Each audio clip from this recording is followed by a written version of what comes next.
So hello दोस्तों, स्वागत है आप सभी का। तो आज हम लगाने वाले हैं RWA की वेबसाइट पर RRB NTPC का फ्री वीकली टेस्ट, जो कि हर संडे को अपलोड किया जाता है। तो आज हम लगाएंगे 27 अप्रैल 2025 वाला NTPC का मॉक टेस्ट। ठीक है जी। तो जैसा कि आप सभी लोग जानते हैं, और जो लोग नहीं जानते मैं उनको बता देता हूँ कि यहाँ पे हम देखेंगे इस मॉक का सॉल्यूशन, और इसमें आप सीख क्या सकते हैं अप्रोच, एग्जाम ओरिएंटेड अप्रोच, कि आप किस तरीके से एग्जाम में विद इन टाइम क्वेश्चंस को सॉल्व करेंगे, कैसे आप कई बार ऑप्शन से आंसर तक पहुंचेंगे, कैसे आप कई बार यूनिट डिजिट से आंसर तक पहुंचेंगे, और इसी तरीके की छोटी छोटी सी चीज़ें जो आपका बहुत सारा टाइम एग्जाम में बचा सकती हैं, वो आप यहाँ पे सीख सकते हो। ठीक है जी। तो चलिए शुरू करते हैं आज का मॉक टेस्ट। तो इससे पहले के जो मॉक्स हैं इनका भी सॉल्यूशन हमने किया हुआ है, तो उसके सॉल्यूशंस भी आपको मिल जाएंगे। वीडियो के डिस्क्रिप्शन में उसकी प्लेलिस्ट का लिंक दे दिया गया है, तो आप जाके इनके मॉक का सॉल्यूशन भी देख सकते हो। ठीक है जी। तो चलिए शुरू करते हैं आज का मॉक टेस्ट अटेम्प्ट।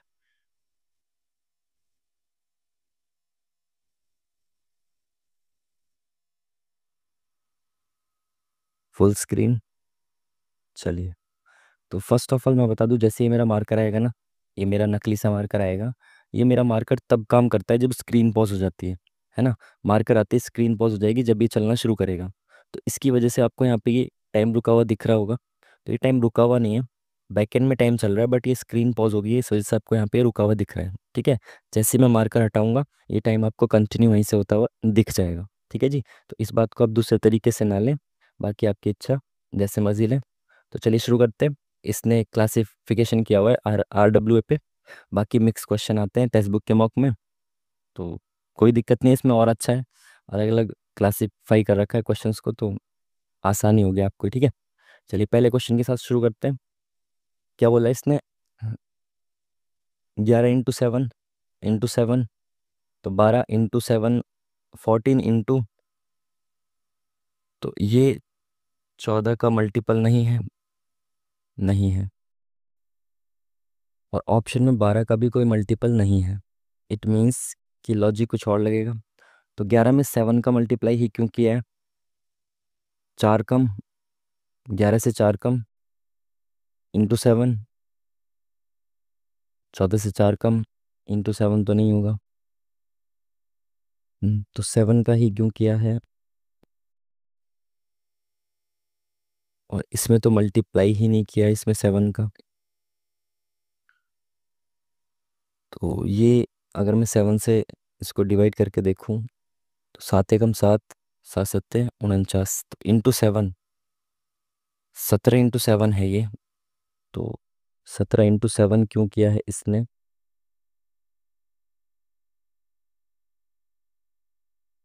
11 इंटू 7, तो 7 इंटू क्यों किया?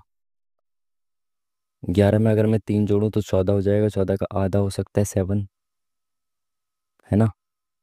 तो 14 में अगर मैं 3 जोड़ूं तो 17 का आधा, तो इसने 17 के आधे का मल्टीप्लिकेशन कहाँ किया है? 17 का आधा 2 अट्ठे 16, 8.5, 14 पंजे 70,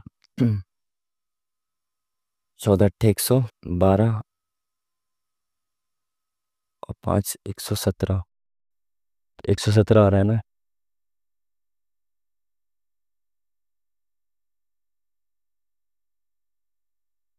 इसमें क्या किया है भाई इसने?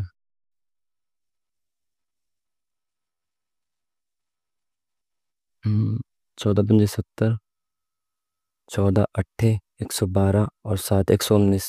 अरे आ तो रहा है। ठीक है ठीक है। यानी इसने क्या किया है, 11 में +3 किया और अपॉन 2। अच्छा, 3 जोड़ के उसका आधा किया, उससे मल्टीप्लाई किया।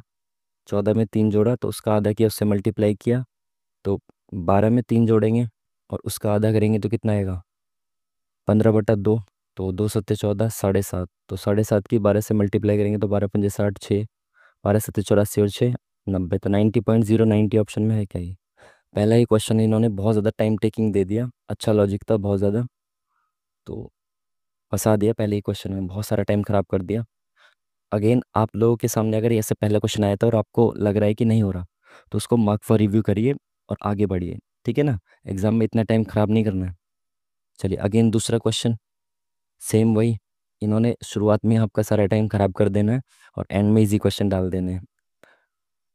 12, 12, 12 और 27, 12, ये दो छोटी छोटी संख्या आगे पीछे हैं, तो ज़्यादा चांस ये है कि इन दोनों से ये बीच वाली संख्या बनेगी।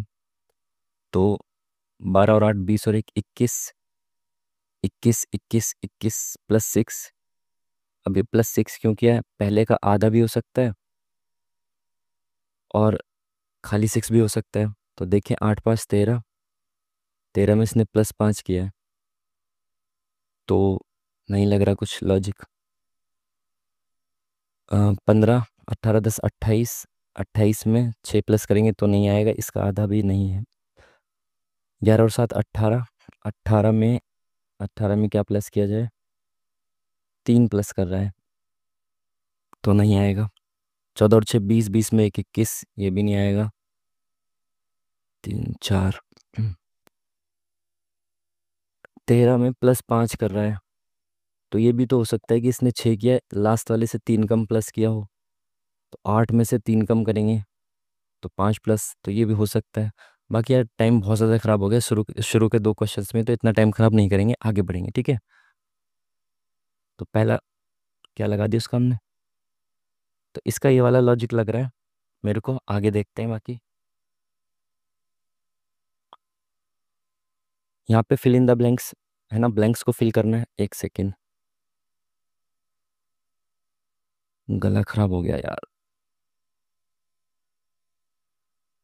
यहाँ पे इनको ब्लैंक्स को फिल करना है, तो देखें, सबसे पहले ये देखें कि अगल बगल में कोई दिख रहा है आपको। जैसे ये एक्स है, एक्स के बगल में जेड है तो यहाँ पे जेड आएगा, और के बगल में एक्स है तो यहाँ पे एक्स आएगा। तो सबसे एंड में देखो जेड एक्स कहाँ पे है? जेड एक्स यहाँ पे है, इसमें नहीं है, इसमें नहीं है, इसमें है। इन दोनों ऑप्शन में जेड एक्स है, बिल्कुल है। और हमने देखा कि के बाद एक्स आ रहा है तो यहाँ पे एक्स आएगा, और शुरुआत में भी एक्स आना चाहिए, तो ये वाला ऑप्शन करेक्ट हो जाएगा। ठीक है जी, चलिए नेक्स्ट क्वेश्चन। अगेन टाइम खराब कर रहे हैं लोग बहुत ज़्यादा इस तरह के क्वेश्चंस दे दे के। 5 और 4, 41, 41 तो इनके स्क्वायर का सम होता है ना। 5 5 25, 16, 6 5 11, 2 3 4। देखा, इनका स्क्वायर आता रहता है ना, 4 और 5 का स्क्वायर, तो स्क्वायर का सम भी याद हो गया। 41 इनके स्क्वायर का सम है। इनका देखें, 9 81, 121, 2 8 2 10, 202।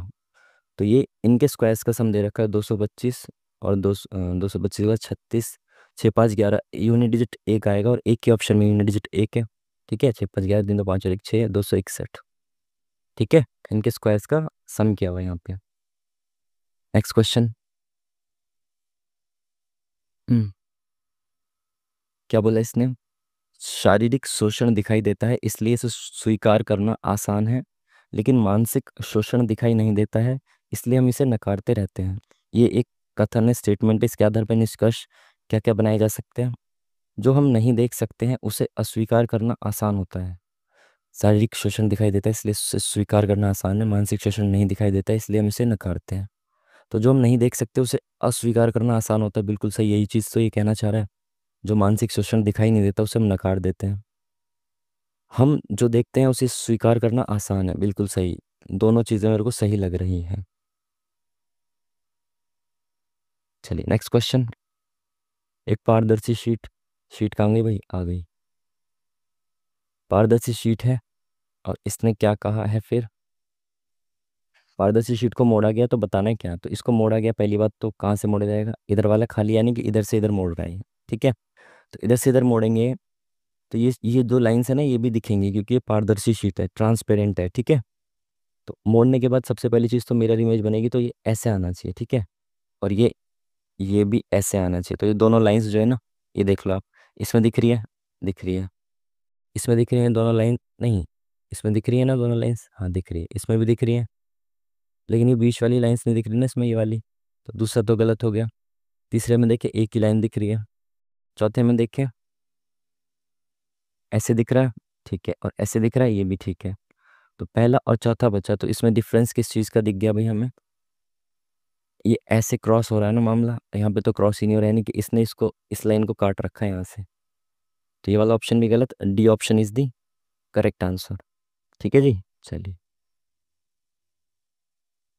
Next question.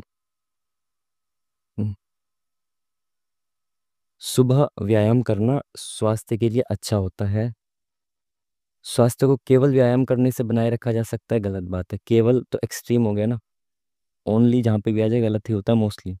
व्यायाम के बिना व्यक्ति बीमार पड़ जाएगा, ऐसा तो इसने कहीं नहीं कहा ना। उसने कहा कि स्वास्थ्य के लिए अच्छा होता है, बट नहीं करोगे तो बीमार पड़ जाओगे। इस स्टेटमेंट में तो कहीं ऐसा नहीं है। तो मेरे हिसाब से दोनों स्टेटमेंट्स गलत होनी चाहिए। कोई भी निष्कर्ष पालन नहीं करता। ठीक है जी। चलिए नेक्स्ट क्वेश्चन। क्या बोल रही है स्टेटमेंट? हाँ, इनइक्वालिटी का क्वेश्चन है। अगेन मैंने आपको बताया कि जैसे ये है, ये डोर है, इधर से आप इधर जा सकते हो, लेकिन यहाँ पे ये बंद है डोर, तो इधर से इधर आप नहीं आ सकते। ठीक है। ठीक है, तो एम से क्यू की तरफ जाना है तो जा सकते हैं कि एम से बी, बी से सी, सी से क्यू जा सकते हैं। बट ये फिर भी गलत होगा। गलत क्यों होगा? क्योंकि जब आपको ऐसे जाना है किसी की तरफ, तो कम से कम एक के नीचे ये डोर नहीं होना चाहिए। ये नीचे डोर मेट है ना, ये कम से कम एक के नीचे लाइन नहीं होनी चाहिए। अगर इसके नीचे लाइन नहीं है ना, तो कम से कम रास्ते में एक के नीचे लाइन नहीं होनी चाहिए। ठीक है ना। एम से बी, बी से सी, सी से क्यू जा तो रहे हो, लेकिन सभी के नीचे लाइन है और इसके नीचे तो लाइन ही नहीं है। इसीलिए कम से कम एक के नीचे लाइन ना हो, बाकी सब पे नीचे हो चलेगा, एक के नीचे कम से कम ना हो, तो ये कंक्लूजन ठीक हो जाता है। बट ये गलत है। ठीक है। अब देखो क्यू से डी, यानी कि ये नीचे लाइन है तो ये सब जगह होनी चाहिए अब। तो क्यू से डी, क्यू से डी, क्यू से सी नहीं जा सकते, तो डी कैसे जाएंगे? दरवाज़ा बंद है ना, तो दूसरा भी गलत। M is equal to Q, M से क्यू की तरफ जाएंगे, जा तो सकते हैं, लेकिन ये हमेशा इक्वल टू रहना चाहिए। ये नहीं होना चाहिए। तो इक्वल टू हमेशा है क्या? नहीं, तो ये भी गलत। डी से सी की तरफ जाना है तो डी से आगे जा सकते हैं, नहीं, यहाँ से दरवाज़ा बंद हो गया ना ये, तो ये भी गलत हो जाएगा। ठीक है। इसने और भी दे रखा है क्या? और भी दे रखा है। जब हमेशा ये ध्यान रखना है आपको, जब इनइक्वालिटी में सारे कंक्लूजन गलत हों, तो एक बार ऑप्शन में ज़रूर चेक करना है कि ईदर और का केस तो नहीं दे रखा। जैसे इसने और दे रखा ना, यहाँ पे भी और दे रखा है, तो अब ईदर और को चेक कर लें आप। ईदर और की कंडीशन आपको पता है इनइक्वालिटी में क्या होती है। पहली चीज़ तो दोनों निष्कर्ष गलत होने चाहिए, दोनों कंक्लूजन प्राइमरीली देखते हुए, प्रथम दृष्टया तो गलत होने चाहिए।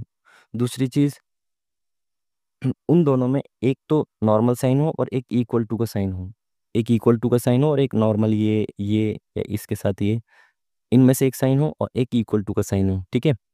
तो पहले देखें और वाले ऑप्शन कौन कौन से, एक और तीन, तो एक और तीन। और तीसरी चीज़ ये भी ध्यान रखनी है कि सेम चीज़, सेम एलिमेंट होने चाहिए दोनों में। इसमें एम और क्यू है तो इसमें भी एम और क्यू होना चाहिए, है। दूसरी चीज़, दोनों गलत हैं, बिल्कुल गलत है। और एक साइन ये और एक साइन इक्वल टू, तो ये वाला इधर और का केस ये लग जाएगा, या तो एक या फिर तीन इनमें से सही है। समझ पाए? ये तीन कंडीशन है। पहली कंडीशन, दोनों एलिमेंट सेम होने चाहिए। दूसरी कंडीशन, दोनों ही पहली बार में गलत दिखने चाहिए। और तीसरी कंडीशन, इनके जो साइन है उसमें से एक इक्वल टू और एक बाकी कोई सा भी साइन होना चाहिए। ठीक है ना। चलिए, बहुत ज़्यादा टाइम खराब कर दिया हमने शुरू के 8 क्वेश्चंस में। आगे बढ़ते हैं जल्दी जल्दी से। क्या बोला इसने? एक्स का मान क्या है ये बताना है आपको। अच्छा, एक प्रश्न है और ये स्टेटमेंट है, आपको बताना है कि कितने स्टेटमेंट चाहिए इसका मान बताने के लिए। ठीक है। तो x+2y इज इक्वल टू ये 3x+, तो आपको पता है आप ऐसे करोगे और एक को काट दोगे तो आंसर आ जाएगा, यानी कि दोनों स्टेटमेंट की जरूरत है। लेट्स सी, देखो आप, ये x है, तो अगर मैं इसमें 3x कर, x का मान चाहिए ना मेरे को, तो y को ख़त्म कर देता हूँ मैं। तो y को यहाँ पे 2y, यहाँ 6y है, तो इंटू 3 कर देता हूँ। तो शुरुआत में क्या आ जाएगा? 3x प्लस 3 दूनी 6y बराबर 6 × 3 = 18। ठीक है। नीचे क्या आ जाएगा? 3x प्लस 6y बराबर 18। तो सब कुछ कट जाएगा, आंसर तो आएगा नहीं इसमें।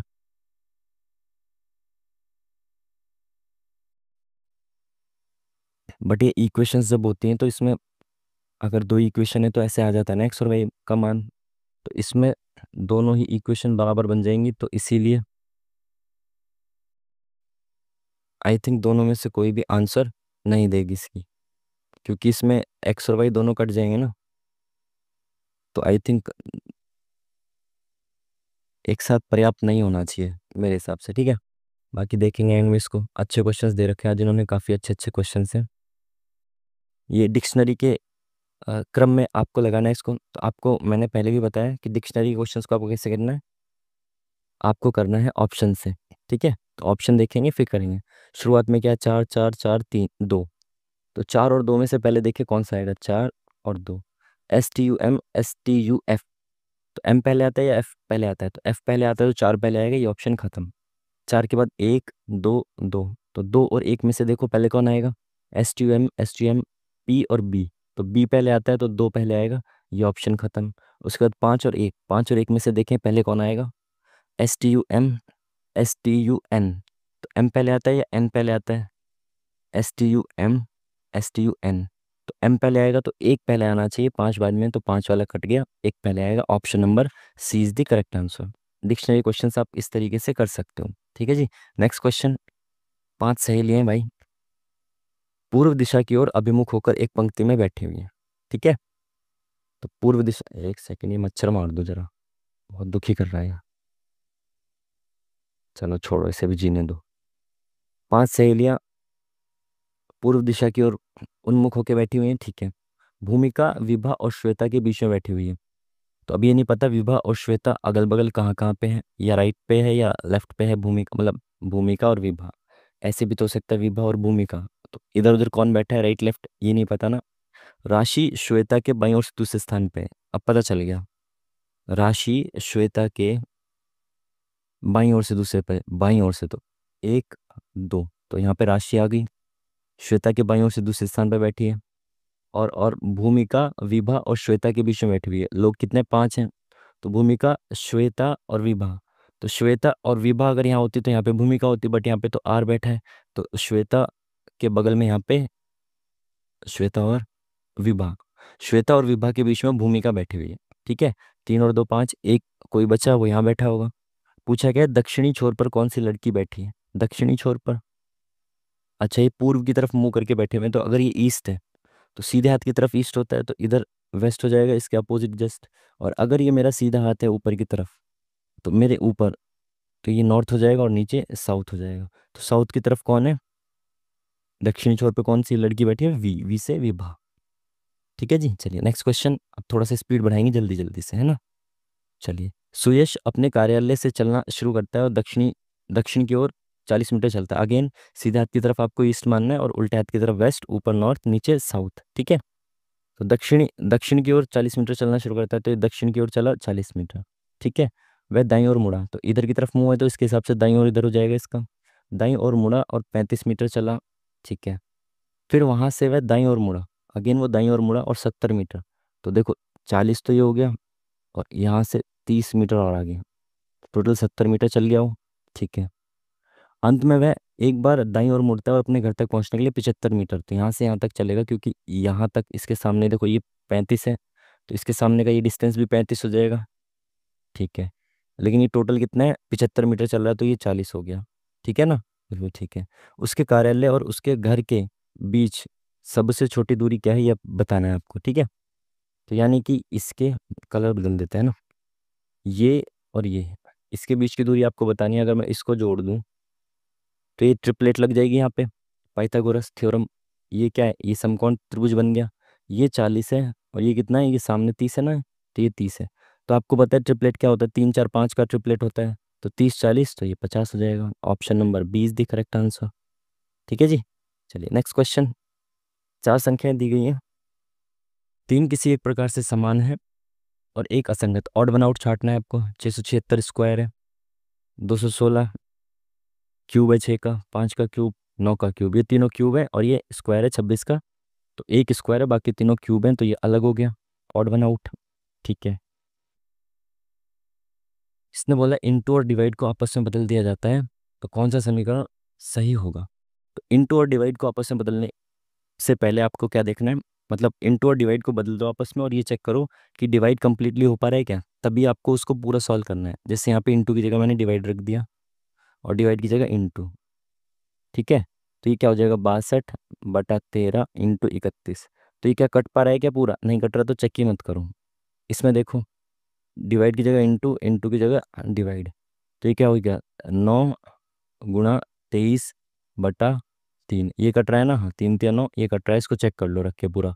14 + 9 इंटू ये हो गया डिवाइड, ये हो गया बराबर 83 है क्या, 3 3 9, 23 दिया तीन तिया 9, 69 और 14, 9 और 4 13, 6 7 और 1 8, 83 हो गया। ठीक है, तो ये वाला ऑप्शन जो है वो करेक्ट हो गया। ठीक है ना, इनटू की जगह डिवाइड, तीन तिया 9, 23 तिया 69 और ये 14 प्लस हो गया। ठीक है, 70 80 83। तो ये सेकंड वाला करेक्ट हो गया। आपको सबसे पहले ये चेक करना है कि डिवाइड हो रहा है या नहीं हो रहा है कंप्लीटली कंप्लीटली। ठीक है, चलिए क्वेश्चन मार्क की जगह पे क्या आएगा? तो इसमें क्या कर सकते हैं आप? इनटू का लॉजिक लगा सकते हो, बिल्कुल लगा सकते हो। कहाँ गया मेरा मार्कर? ये रहा। तो इनटू का लॉजिक लगा सकते हो आप। 5 से 215 हो रहा है तो 5 एकम 5, 5 दूनी 10 प्लस 1। ठीक है, 11 तिया 33 प्लस 2। ठीक है, सही चल रहा है मामला, यही लगेगा लॉजिक। और 35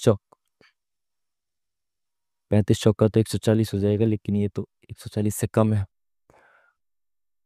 तो क्या हो रहा है, एक बार डबल सीरीज चेक करो। 5 दूनी 10, 11 से भी नहीं हो रहा है डबल सीरीज।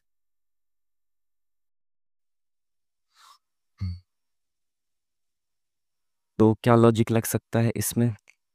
अपने बेसिक पे चलें कि एक बार इनका गैप देख लेते हैं। बट एक चीज़ ये ध्यान रखना कि गैप से मेरे को लगता है आंसर आ जाएगा। जहाँ पे कहीं पे आंसर ना है ना, आप देखना वहाँ पे 100% गैप से आंसर आ जाता है। एक बार इसको देखें तो +0, 5 प्लस 6, 11 और 35, 10 20 30 25 24 प्लस 24। और यहाँ पे कितना हो गया ये? 60 प्लस 60। और यहाँ पे कितना हो गया ये? 9, 100, 115 और 120, है ना? 6 चौक 24 इसका मल्टीपल नहीं है। इनका गैप कितना हो गया? 18 का। इनका गैप कितना हो गया? 30 36 का। इनका गैप कितना हो गया? 60 का। अभी लाइट ने मारा झटका और हमारा पीसी अटका। तो लाइट ने झटका मार दिया था, पीसी क्लोज हो गया था। अब दोबारा से हमने शुरू किया इसको, तो वहीं से ही वापस से शुरू हुआ है। ठीक है, रिस्टोर हो गया, वहीं से वापस से शुरू हुआ है जहाँ से हमारा टेस्ट बंद हुआ था। ठीक है, तो चलिए शुरू करते हैं यहीं से ही। लाइट झटका मार रही है। चलिए हम इसमें देख रहे थे गैप, और हमें गैप दिखने लगा था यहाँ पे था 0 का, और फिर 6 का, प्लस और फिर 6 के बाद कितना था? 24। 24 के बाद 6 3 9 60, उसके बाद 15 5 20 120। ठीक है, तो ये 6 का था और ये 18, और यहाँ पे कितना था? 30 और 6 36, और यहाँ पे कितना है? 60 का गैप है। ठीक है, तो अगेन यहाँ पे भी हम चेक करे थे कि 12 का गैप है, और यहाँ पे 18 का गैप है, और यहाँ पे 24 का गैप है। तो इसमें भी 6 का गैप है, यानी कि 6 के गैप से आगे बढ़ रहा है। देख रहे हो आप गैप कितना लंबा जा रहा है? तो 12 6 18 6 24 और 6 30। तो अब इस 60 में कितना प्लस होना चाहिए? 30 प्लस होना चाहिए। तो यहाँ पे 90 का गैप आएगा, और जब इसमें 90 जोड़ा जाएगा 120 में, तो 210 का गैप आएगा। और 215 में अगर 210 जोड़ा जाएगा तो ये कितना हो जाएगा? 425। 425 आपका ऑप्शन में है, option number C is the correct answer. ठीक है जी, चलिए। ये क्वेश्चन वेन डायग्राम का क्या बोला इसने? उद्यमी, महिलाएं, समाज सेवी। तो अगेन जब वेन डायग्राम आता है तो मैंने आपको बोला है कि आप क्या चेक करें? आप चेक करें कि तीनों जो इसमें दिए हुए हैं, क्या एक व्यक्ति हो सकता है ये तीनों? तो एक उद्यमी महिला हो सकती है, बिल्कुल महिला उद्यमी हो सकती है, और वो उद्यमी होने के साथ साथ समाज सेवी भी हो सकती है, बिल्कुल। जब एक व्यक्ति, वो तीनों चीज़ें जो दी हुई है ना, ये तीनों अगर एक व्यक्ति हो सकता है तो ये वाला डायग्राम बनता है हमेशा। ठीक है, तो D is the correct answer. Option number D is the correct answer. Next question, चलिए क्या है इसमें? क्वेश्चन मार्क की जगह पे क्या आएगा ये बताना है आपको। ठीक है, तो पहले बीच का साइन देखें, तो ये ऐसे मुड़ा, फिर साइड में ये 45 डिग्री टर्न कर रहा है ना, तो ये ऊपर जाएगा, ऐसे चलेगा, ऐसे इधर की तरफ हो जाएगा। तो ऐसे इस ऑप्शन में नहीं है, इस ऑप्शन में नहीं है, इन दोनों ऑप्शन में है ऐसे। तो दूसरी कोई चीज़ देख लें जो इसमें डिफरेंट है। क्या है ये? सर्कल देख लेते हैं, चलो सर्कल नीचे आया, फिर राइट साइड पे गया इधर, अब ऊपर आएगा सर्कल, तो ऊपर यहाँ पे आ रहा है, तो option number C is the correct answer. ठीक है, चलिए नेक्स्ट क्वेश्चन, ब्लड रिलेशन का क्वेश्चन आ गया नेक्स्ट। चलिए एक बार ऑप्शन इसके ना चारों देख लेते हैं, नहीं तो फिर दिक्कत होती है बाद में। हाँ, फिर वो हमें मिटाना पड़ेगा ना पूरा, हमारा सिस्टम थोड़ा सा ज़्यादा एडवांस है। एल एम एन ये सब है, क्या बोल रहा है? अच्छा ऑप्शन से देखना है इसमें। तो स्टार का मतलब क्या होता है? जी स्टार टी का मतलब जी टी का पुत्र है, तो जी एल है यहाँ पे, ये पुत्र है किसका? टी मतलब एम का। ठीक है, ठीक है।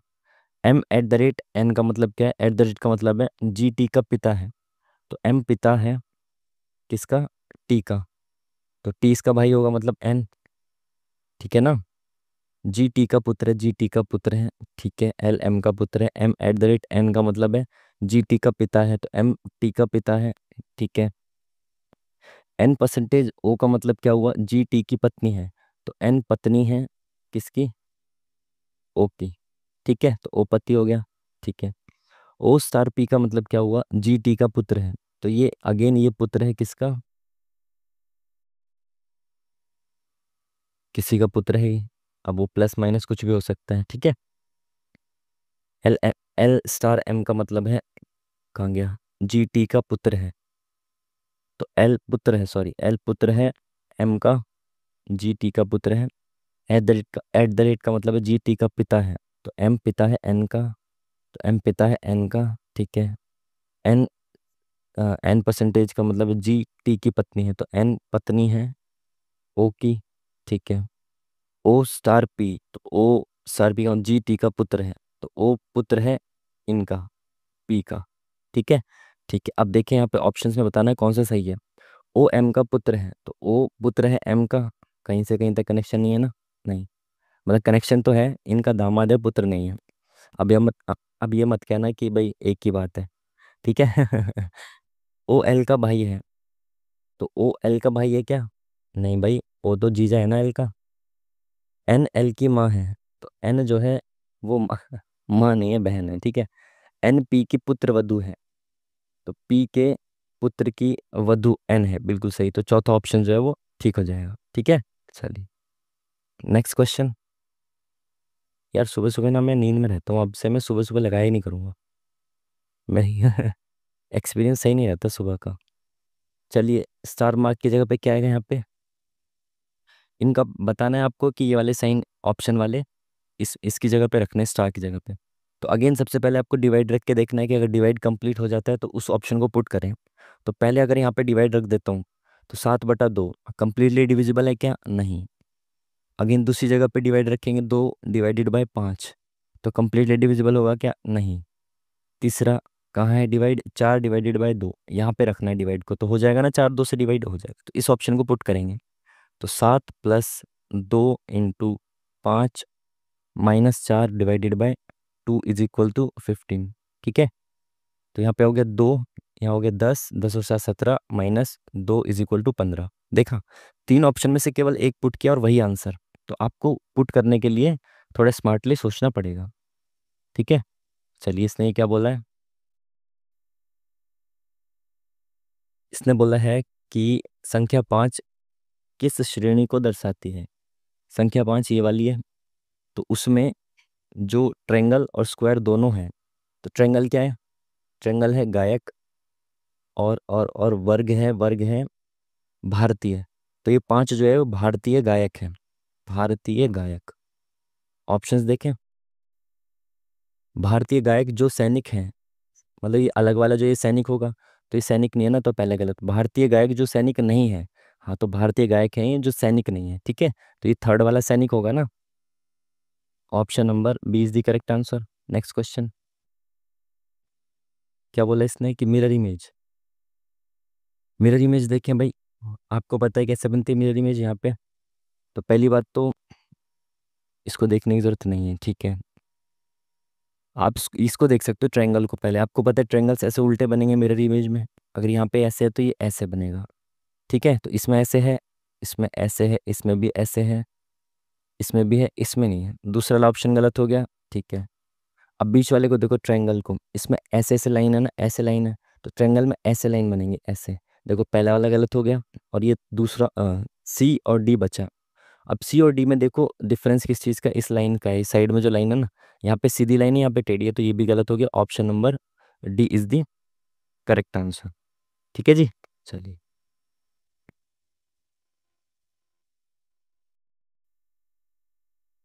क्या पूछा इसने इस क्वेश्चन में? छः निचले फलक पे है तो उसके अपोजिट क्या आएगा, छः के अपोजिट पूछ रहा है क्या आएगा। ठीक है, तो छः इसमें दिख नहीं रहा आपको, आपको दिख क्या रहा है, तीन यहाँ पे है, तीन यहाँ पे है। तो जब आपको ऐसा नंबर पूछा जाए डाइस में जो आपको इसमें दिख नहीं रहा दोनों पासों में, तो वो हमेशा उसके पीछे होगा जो यहाँ पे कॉमन है। तो यहाँ पे भी तीन है, यहाँ पे भी तीन है, और कुछ कॉमन नहीं है ना, तो वो तीन के पीछे होगा छः। ठीक है, ऑप्शन नंबर क्या पूछा, छः के अपोजिट होगा तीन है। ठीक है, चलिए option number D is the correct answer. Next question, syllogism का क्वेश्चन आ गया भाई। चलिए स्टेटमेंट क्या बोल रहे हैं, कलर बदलेंगे। सभी पेंडेंट आभूषण हैं, तो ये सारे जो पेंडेंट हैं ये आभूषण के अंदर आएंगे। ठीक है, कुछ कोई आभूषण चांदी नहीं है, तो ये आभूषण जो है ये चांदी नहीं है। कुछ चांदी सिक्के हैं, तो इसमें से कुछ चांदी जो है वो सिक्के हैं। ठीक है, क्या कंक्लूजन बना सकते हैं इससे हम, कुछ चांदी आभूषण है, चांदी और आभूषण का कनेक्शन है क्या डायरेक्ट, नहीं, गलत। कुछ सिक्के पेंडेंट है, तो पेंडेंट और सिक्के का डायरेक्ट कनेक्शन है क्या, नहीं, गलत। कुछ आभूषण पेंडेंट है, तो ये आभूषण ये पेंडेंट, तो कुछ आभूषण पेंडेंट है, बिल्कुल सही। तो ऑप्शन केवल तीन सही है। ठीक है, तो ऑप्शन नंबर वन जो कि कहता है केवल तीन सही है। चलिए इसमें क्या बोला इसने, कितने सात हैं जिनके तुरंत बाद नौ हैं, जिनके तुरंत पहले पाँच नहीं है।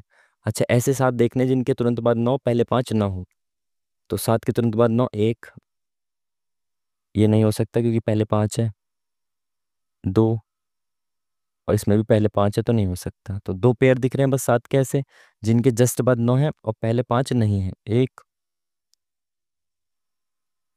दो, केवल दो पेयर दिख रहे हैं। ठीक है, तो option number C is the correct answer.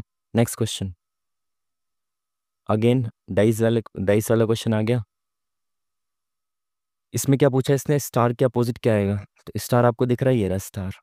ठीक है, तो स्टार अगर यहाँ पे है, अगेन आप इन दोनों को अगर देखो ना, इन दोनों में स्टार दिख नहीं रहा आपको, और स्टार नहीं दिख रहा, क्या दिख रहा है, ये प्लस और प्लस।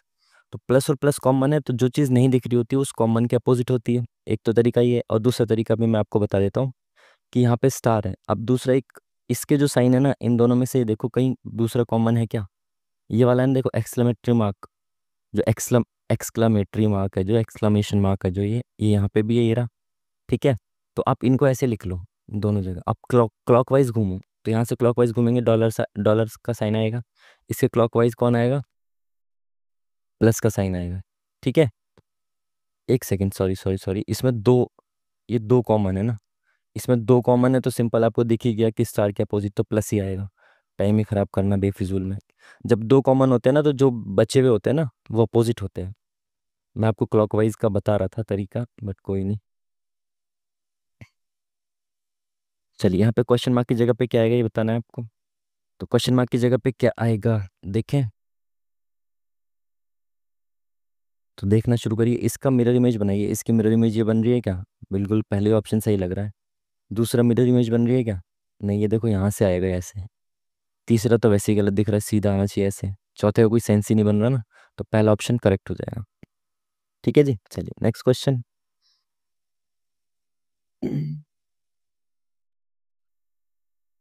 रिपेयर को ऐसे लिखा जाता है, तो इसको कैसे लिखा जाएगा ये बताना है आपको। आर का 18, ठीक है, ई का 10 लिखा हुआ है, यानी कि ऐसा हो सकता है कि वॉवेल को डबल किया हो। ठीक है, पी को 16 लिखा है, ए को डबल 2 लिख दिया। ठीक है, आई 9 होता है, 9 का 18 लिख दिया, आर का 18 बिल्कुल सही। बाकी सबको जो कॉन्सोनेंट्स हैं उनकी वैल्यू वही प्लेस वैल्यू लिखी है, और बाकी वॉवेल्स जो है इनको डबल कर दिया, तो जी की वैल्यू 7 7 आएगा, ए की वैल्यू डबल 2 हो जाएगी, 7 के बाद 2 आएगा, तो ये ऑप्शन खत्म, ये ऑप्शन खत्म। ठीक है, एल 12 और ए 2, तो 12 और 2, 12 एक है यहाँ पे, ये खत्म, ये सेकंड वाला option is the correct answer. आगे चेक ही मत करो जब 3 ऑप्शन एलिमिनेट हो जाएं तो। इसमें क्या पूछा है कि राइट का कोड क्या होगा। तो राइट देखो कहाँ पे, राइट यहाँ पे है, और कहीं पे राइट है क्या, इसमें है क्या, नहीं, इसमें है क्या, नहीं।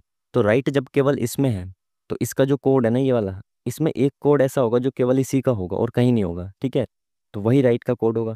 तो के एल ए देखो कहीं है क्या, के एल ए, के एल ए कहीं नहीं है ना, तो यही होगा राइट का कोड। बाकी को चेक कर लो, एस ओ टी यहाँ पे है, ये रहा, पी ओ एम यहाँ पे है, पी ओ एम कहाँ है, पी ओ एम ये रहा, ठीक है। तो के एल ए केवल इसमें है तो यही इसका कोड हो जाएगा।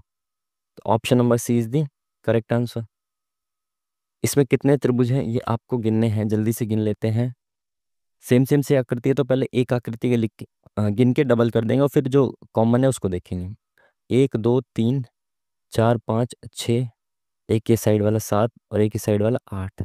1 2 3 4 5 6 7 8, 8 इसमें 8 इसमें 16 तो ये हो गए, ठीक है।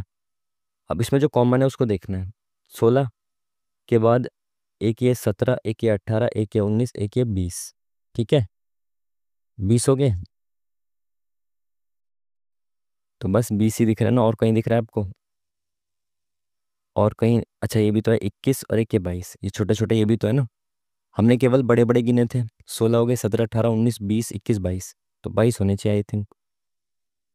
22 ऑप्शन में नहीं है क्या, हैगा। नेक्स्ट क्वेश्चन, इसने क्या बोला है भाई, कलर बदल देते हैं। इसको ये लिखा जाता है, इसको ये लिखा जाता है, तो इसको क्या लिखा जाएगा एडवांस को। तो एस से X, S T U V W X +5, O से L O, L M N O, तो -3 कर दिया ओ से, ठीक है। L M N O P Q +5, तो +5 -3 हो गया। अब यू से एफ पे, एफ से यू पे है, तो +-3 तो नहीं हो रहा है इसमें। अगले में देखें एक बार, टी से Y, T U V W X Y +5, तो यानी कि ये तो तय है कि एक छोड़ के +5 हो रहा है। ओ से कितना +5, O P Q R S T, O से टी, बिल्कुल ठीक है। तो एक छोड़ के एक तो +5 हो रहा है, ये तो तय हो गया। अब ओ को इसने एल लिखा है तो ओ से एल का कनेक्शन अपोजिट का है, ठीक है। चौथा यू है, यू को क्यू लिखा है इसने, सॉरी यू को एफ लिखा है, तो T U E F G H, T कितना है 20, यू 21, और 21 में 6 जोड़ेंगे तो एफ आएगा, ठीक है। तो यानी कि इसने यू का भी अपोजिट लिख दिया। अब यू के बाद आई का अपोजिट आर हो गया, एन का अपोजिट एम, बिल्कुल ठीक है, बहुत अच्छी सीरीज। पहले +5 और फिर अपोजिट, तो 7 और 5 12, तो 12, अच्छा इसका नहीं लिखना, इसका लिखना है एडवांस का। तो इसमें +5 करेंगे तो 6 आएगा, तो एफ आना चाहिए शुरुआत में, ये खत्म ये खत्म। डी का अपोजिट क्या होगा, डी कितना होता है 4 होता है, तो इसका अपोजिट होगा 13, यानी कि डब्ल्यू अपोजिट होगा, तो option number 4 is the correct answer, ठीक है ना। एक में +5 एक में अपोजिट। चलिए मैथ्स पे आ गए अब हम, शुरुआत करते हैं पहले क्वेश्चन के साथ। मान ज्ञात करना है इसका। तो 7 डिवाइडेड बाई 14 × 8, तो 7/14 × 8 प्लस ब्रैकेट में क्या है 5/15 × 6 - 4 × 12, ठीक है। काटें इसको, 7 एकम 7, 7 दूनी 14, 2 चौक 8, तो ये 4 हो गया, प्लस 5 एकम 5, 5 तिया 15, 3 एकम 3 दूनी 6, तो ये हो गया -10। तो 10 में से 4 गया 6, वो भी माइनस का, ऑप्शन नंबर 20 दी करेक्ट आंसर। चलिए नेक्स्ट क्वेश्चन, क्या बोला इसने, एक परीक्षा में 35% विद्यार्थी जीके में फेल हो गए, 25% अंग्रेजी में फेल हो गए, और यदि 10% विद्यार्थी दोनों में फेल हो गए तो कितने प्रतिशत विद्यार्थी पास होंगे, ये बताना है आपको। अलग अलग सब्जेक्ट का दे रखा है और फिर दोनों का कॉमन में दे रखा है, तो आप इस तरीके से लिख लो कि ये सब्जेक्ट हो गया हमारा, मान लो जीके का, ठीक है, और एक सब्जेक्ट हो गया हमारा इंग्लिश का। तो इसमें फेल हुए हैं कुछ, कुछ दोनों में फेल हुए हैं, ठीक है। तो जो दोनों में फेल हुए हैं वो कौन है, 10%, ठीक है। तो अगर हम देखें जीके में टोटल कितने फेल हुए थे, 35%, तो 10 ये रहा, तो बचे कितने 25, है ना, कॉमन ही है ना, तो ये 10 इसमें भी आएगा इसमें भी आएगा। तो 35% टोटल फेल हुए थे, 10% यहाँ पे हैं ऑलरेडी, तो 25% आ जाएंगे यहाँ पे जो केवल जीके में फेल हुए हैं। और 25% अंग्रेजी में फेल हुए थे, तो 10% ये वाले हैं इसमें भी, इसकी बाउंड्री के अंदर है ना ये, तो बाकी बचे 15, ठीक है। तो 25 और 15% ऐसे हैं जो खाली जीके और इंग्लिश में फेल हुए हैं, और 10 ऐसे हैं जो दोनों में फेल हुए हैं, ठीक है। तो कितने पास हुए, देखो कितने प्रतिशत फेल हो गए टोटल, ये देख लो 25, 10 और 15, 25 30 40 और 50, ये 50% विद्यार्थी ऐसे हैं जो फेल हुए हैं, तो 50% पास हुए होंगे, तो option number D is the correct answer. ठीक है जी, चलिए नेक्स्ट क्वेश्चन। क्या बोला इसने? 9 बजे चालू होता है एक स्कूल, प्रातः 11:51 पे बंद होता है, 4 कक्षाएं 5 मिनट के गैप पर लगती हैं, तो कक्षा की अवधि बतानी है। तो 9 से 11 2 घंटे 51 मिनट, तो 120, 2 घंटे 120 और 51 कितना हो गया? 171। तो 171 मिनट स्कूल चला, उसमें से 4 क्लासेस हुई हैं 5-5 मिनट के गैप पर हुई, तो प्रत्येक कक्षा की अवधि बतानी है। अब एक चीज ये ध्यान रखना, अब देखो 1 2 3 4 4 कक्षाएं हुई, तो पहली कक्षा जब शुरू हुई तब से टाइम शुरू हुआ और लास्ट की जब खत्म हुई तब टाइम खत्म हो गया। तो यहाँ पे एक गैप आया, यहाँ पे 2 गैप, यहाँ 3 गैप। तो मैं ये बताना चाह रहा हूँ कि 4 कक्षाएं हैं ना, तो इस तरह से इंटरवल जो आएंगे 5-5 मिनट के वो 3 ही आएंगे बस। कभी आप सोचो कि 4 कक्षाएं तो 4 इंटरवल आएंगे, यहाँ पे तो क्लास खत्म हो गई ना, अब इंटरवल थोड़ी होगा 5 मिनट का। अब तो पूरा घर जाओ, छुट्टी, मौज लो, खेलो कूदो। ठीक है, तो 3 गैप हो गए, तो 15 मिनट का अगर मैं गैप हटा दूं इसमें से, तो कितना बचे हैं? 6, 5 और 1, तो 156 मिनट तक क्लासेस चली और 4 क्लासेस चली, तो कितना हो गया? 4 तिया 12, 3 कर गया 4 9 36, तो 39 मिनट तक एक क्लास। ऑप्शन ए रहा, ऑप्शन नंबर डी। ठीक है, 39 मिनट की एक क्लास थी ब्रेक को हटा के। ठीक है ना, चलिए नेक्स्ट क्वेश्चन। राम ने 2100 रुपये से एक कारोबार शुरू किया और बाद में रहीम इतने रुपए के साथ उसमें शामिल हो गया। वर्ष के अंत में मुनाफा बराबर बांटा जाता है, तो रहीम कितने महीने बाद उसमें शामिल हुआ? मुनाफा बराबर यानी कि जो प्रॉफिट का रेशियो है वो 1:1 है, प्रॉफिट का रेशियो। ठीक है, अब ये पूछना चाह रहा है कि बताओ कितने टाइम बाद वो जुड़ा। देखो, राम को हम ऐसे लिख देते हैं राम, और रहीम को हम लिख देते हैं RH। राम ने 2100 रुपये इन्वेस्ट किए, माना X महीनों के लिए इन्वेस्ट किए। ठीक है, अब रहीम ने 3600 रुपये इन्वेस्ट किए, माना Y महीनों के लिए इन्वेस्ट किए। तो इनके जो इन्वेस्टमेंट का रेशियो है वो 1:1 है। क्यों? क्योंकि जो प्रॉफिट का रेशियो होता है वही इन्वेस्टमेंट का रेशियो होता है। बिल्कुल ठीक। तो इसमें 2 जीरो से 2 जीरो काट दो, 3 7 21, 3 एकम 3, 3 दूनी 6। ठीक है, तो ये 12Y सामने आ गया, यहाँ पे ये 12Y इधर है ना बटे में, तो यहाँ पे आ जाएगा इंटू में 12Y। ठीक है ना, तो ये क्या आ गया? 7X बराबर 12Y। तो X की वैल्यू इसके सामने है 12 और Y की वैल्यू इसके सामने है 7। तो X कौन है? राम। तो X ने 12 महीने के लिए इन्वेस्टमेंट किया, तो पूछा क्या इसने? रहीम कितने महीने बाद आया? तो रहीम ने 7 महीने के लिए इन्वेस्ट किया है, तो कितने महीने बाद आया होगा? ये 5 महीने बाद आया। ठीक है, हाँ, वर्ष के एंड में आया ना प्रॉफिट, तो 12 महीने के लिए इन्वेस्टमेंट हुआ है। तो राम ने 12 महीने के लिए किया है X के लिए, तो रहीम 7 महीने के लिए कर रहा है, मतलब वो 5 महीने बाद आ रहा होगा उसके। तो option number C is the correct answer. Next question. त्रिभुज ABC में यदि BD और CD, तो त्रिभुज ABC है ये, A, B और C। BD और CD B और C के समद्विभाजित करती है। तो BD है कोई, इस एंगल को समद्विभाजित कर रही है, और CD, D, BD और CD यानी कि एक ही बिंदु है, तो ये बीच में ही होगा, कहीं यहाँ पे होगा।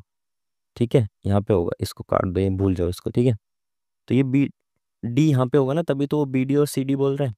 इन दोनों एंगल्स को क्या कर रहा है? बाइसेक्ट कर रहा है। ठीक है, BDC, तो ये वाला एंगल दे दिया 135।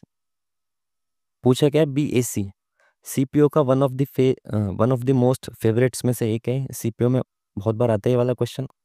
तो ये वाला एंगल क्या हो जाएगा? देखो, ये एंगल अगर दिया है थीटा, तो नीचे वाला एंगल होता है 90 प्लस थीटा अपॉन में 2, ये नीचे वाला एंगल होता है।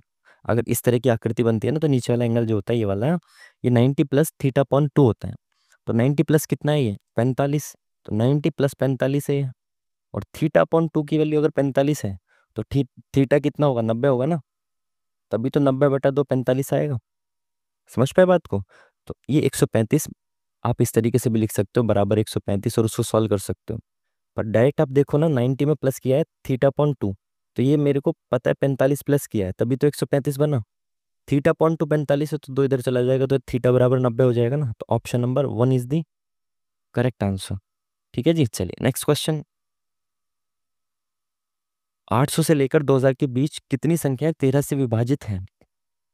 तो इनके बीच का गैप ले लो सिंपल। तो इनके बीच का गैप कितना हो गया? 1000, 2000, 1200। तो 1200 को अगर मैं 13 से विभाजित करता हूँ, 13 से काटें तो कितनी बार कटेगा, 13 निम्मा 117, और कितना बचा है 3, और 13 दूनी 26। तो 92 संख्या है, 92 होनी चाहिए संख्या, ऑप्शन नंबर ए होना चाहिए। ठीक है ना। 1200 का गैप है, और 1200 के गैप को अगर मैं तेरह तेरह तेरह के मल्टीपल्स में बांट दूं तो वो 92 बार बढ़ जाएगा, और कितना बच जाएगा, 4 इसमें एक्स्ट्रा बच जाएगा। ठीक है। आप इस तरीके से भी कर सकते हो। देखो 800 है, 800 के बाद पहला कौन सा मल्टीपल होगा जो 13 से कटेगा, मैंने कहा 13 6 78, दो बचा, दो इधर चला गया, ये 20 बन गया।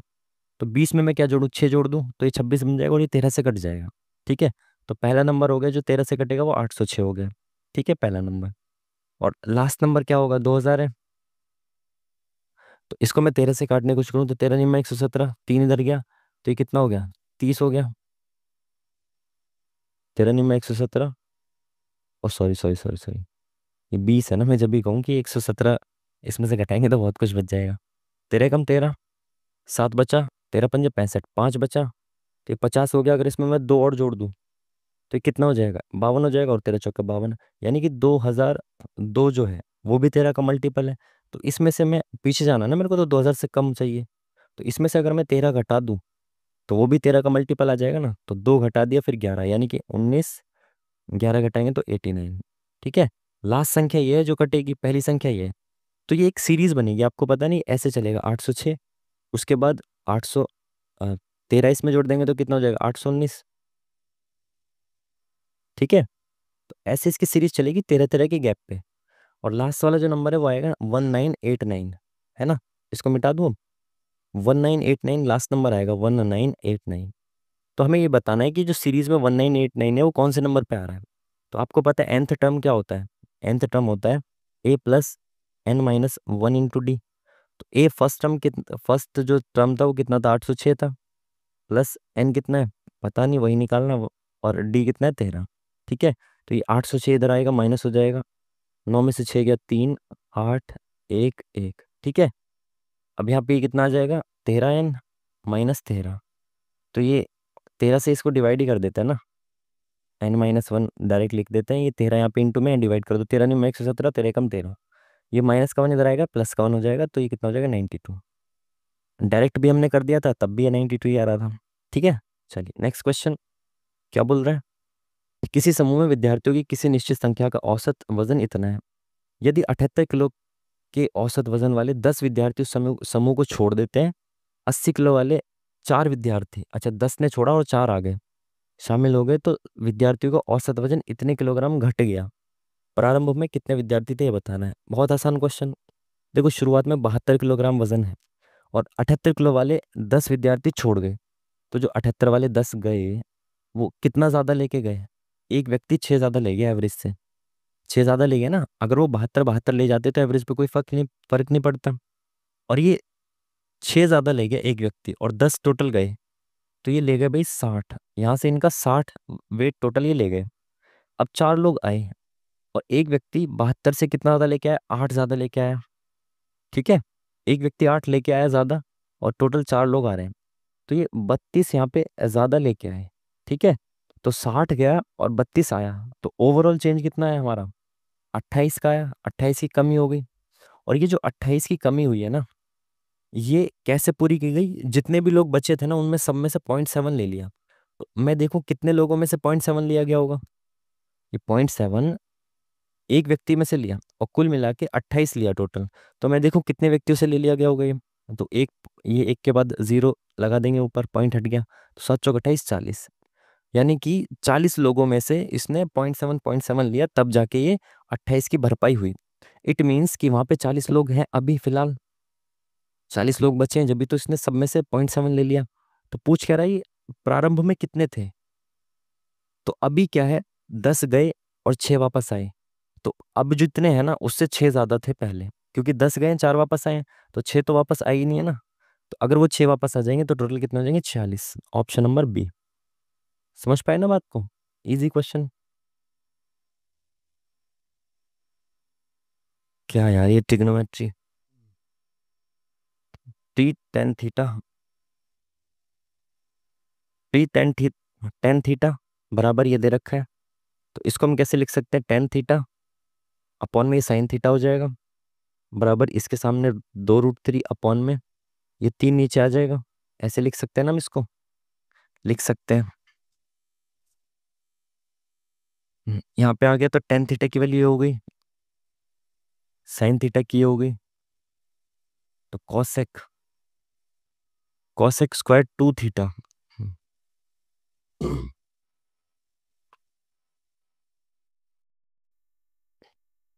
डबल कर देंगे ना इसका, स्क्वायर करके अपॉन 1/3 हो जाएगा, साइन का उल्टा हो गया ये कॉसेक, और इसका स्क्वायर और इंटू 2, तो 1/9 जमा नीचे क्या साइन, तो ये उल्टा दे रखा है, ये सीधा दे रखा है, तो कटेगा ना मामला। इसको बाद में देखेंगे यार, ट्रिग्नोमेट्री को मैं भी रिवीजन करूंगा अच्छे से। नेक्स्ट चलता है। क्या बोला इसने, 1 रुपए में 40 पिने बेचकर एक दुकानदार 25% का घाटा कमाता है, तो 20% मुनाफा प्राप्त करने के लिए 1 रुपए में कितने पिन बेचेगा। देखो भाई, उसने 1 रुपए में 40 पिन बेची और 25% का लॉस हुआ उसे। तो अगर मैं ये कहूँ कि 40 पिन है, एक पिन कितने रुपए की खरीदी उसने, तो यहाँ पे एक पिन 1/40 रुपए की खरीदी उसने, है ना। एक पिन 1/40 की, क्योंकि ये 40 यहाँ पे आ जाएगा डिवाइड में, तो एक पिन 1/40 रुपए की उसने खरीदी। तो 1/40 रुपए जो है ना, ये उसकी कीमत नहीं है, ये तो 25% का घाटा दे रहा है। यानी कि 1/40 जो है ये 75% की वैल्यू है, ठीक है।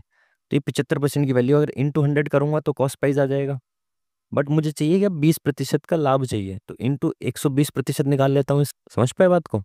एक पिन 1/40 रुपए की थी, बट वो 1/40 रुपए जो थे वो 75% की वैल्यू थी उसके कॉस्ट प्राइस की, क्योंकि 25% का घाटा ले रहा था। तो मैंने कहा 75% की ये है, तो इंटू 100 करेंगे तो 100% की वैल्यू आ जाएगी।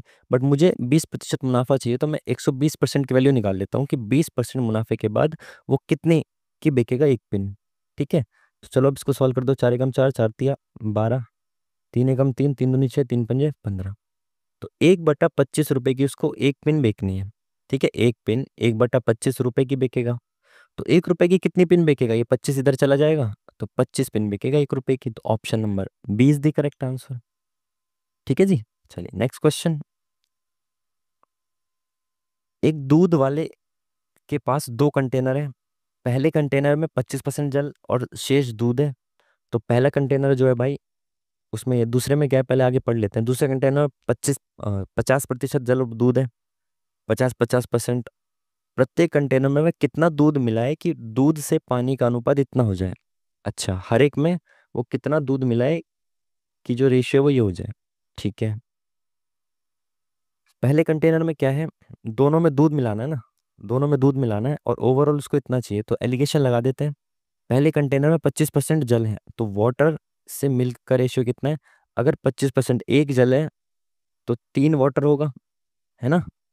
1/25 मतलब होता है 1/4, तो 4 में से एक अगर जल है तो 3 वाटर मिल्क होगा, सॉरी। दूसरे में क्या है, वाटर और मिल्क का रेशियो एक एक एक एक है, ठीक है। अब क्या बोला उसने, ओवरऑल क्या है, वाटर से मिल्क का रेशियो 3/5 है, बट हमें तो दूध मिलाना है, तो दूध का लिखना पड़ेगा यहाँ पे केवल, ठीक है। तो पहले में दूध कितना है, 3/4, टोटल 4 में से 3 दूध है पहले वाले में, दूसरे वाले में एक है 2 में से दूध, और तीसरे वाले में मिल्क इधर लिखा हुआ है सेकंड, ठीक है। तो मिल्क है 8 में से 5, तो 5 है 8 में से मिल्क, ठीक है, ठीक है।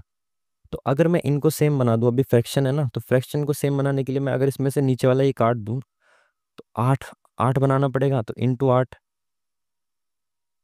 इसमें कर दूं और इंटू 8 इसमें कर दूं, तो इसमें भी इंटू 8 कर दूं तो कट जाएगा, 4 दूनी 8, 8 से 8 गया, 2 चौक 8, ठीक है। तो यहाँ पे बच गया 6 और यहाँ पे 4, तो 6 में से 5 गया 1, 5 में से 4 गया 1। तो यानी कि जो दूध है वो मुझे 1:1 में मिलाना पड़ेगा, जितना मैं इसमें मिलाऊंगा उतना ही दूसरे में मिलाना पड़ेगा। तो 1:1 ऑप्शन नंबर 1 है, जिसमें 1:1 है दूध का रेशियो, ठीक है। चलिए नेक्स्ट क्वेश्चन। क्या बोला इसने, मीनार की ऊंचाई 300 मीटर है, एक मीनार है जिसकी ऊंचाई 300 मीटर है, जबकि उसकी चोटी को दूसरे मीनार की चोटी से देखा जाता है। इसकी चोटी दूसरे मीनार की चोटी से देखी जा रही है, तो उन्नयन कोण 60 डिग्री का बन रहा है। अगर इसकी चोटी को देख के किसी का उन्नयन कोण बन रहा है तो यानी कि वो दूसरा, उन्नयन का मतलब होता है एंगल ऑफ एलिवेशन, मतलब ऊपर की तरफ देख के। तो दूसरी वाली जो चोटी है वो छोटी होगी, दूसरी मीनार छोटी होगी, जब भी तो यहाँ से देखेंगे ऊपर की तरफ। इसने ये तो बोला है कि दूसरी मीनार की चोटी से देखा जाता है तो उन्नयन कोण, तो इस चोटी से देखने पे उन्नयन कोण बन रहा है, तो उन्नयन हमेशा ऊपर की तरफ देखने को बनता है। तो ये छोटी, ये वाली जो है बिल्डिंग बड़ी है, दूसरी वाली छोटी है, ठीक है। तो 60 डिग्री का कोण बन रहा है, तो भाई ये 60 डिग्री का बन रहा है, ठीक है। दोनों मीनारों के आधार के मध्य की दूरी कितनी है? 120 मीटर है। छोटी मीनार की ऊंचाई यानी कि इसकी ऊंचाई बतानी, एक्स हो गई इसकी ऊंचाई, ठीक है।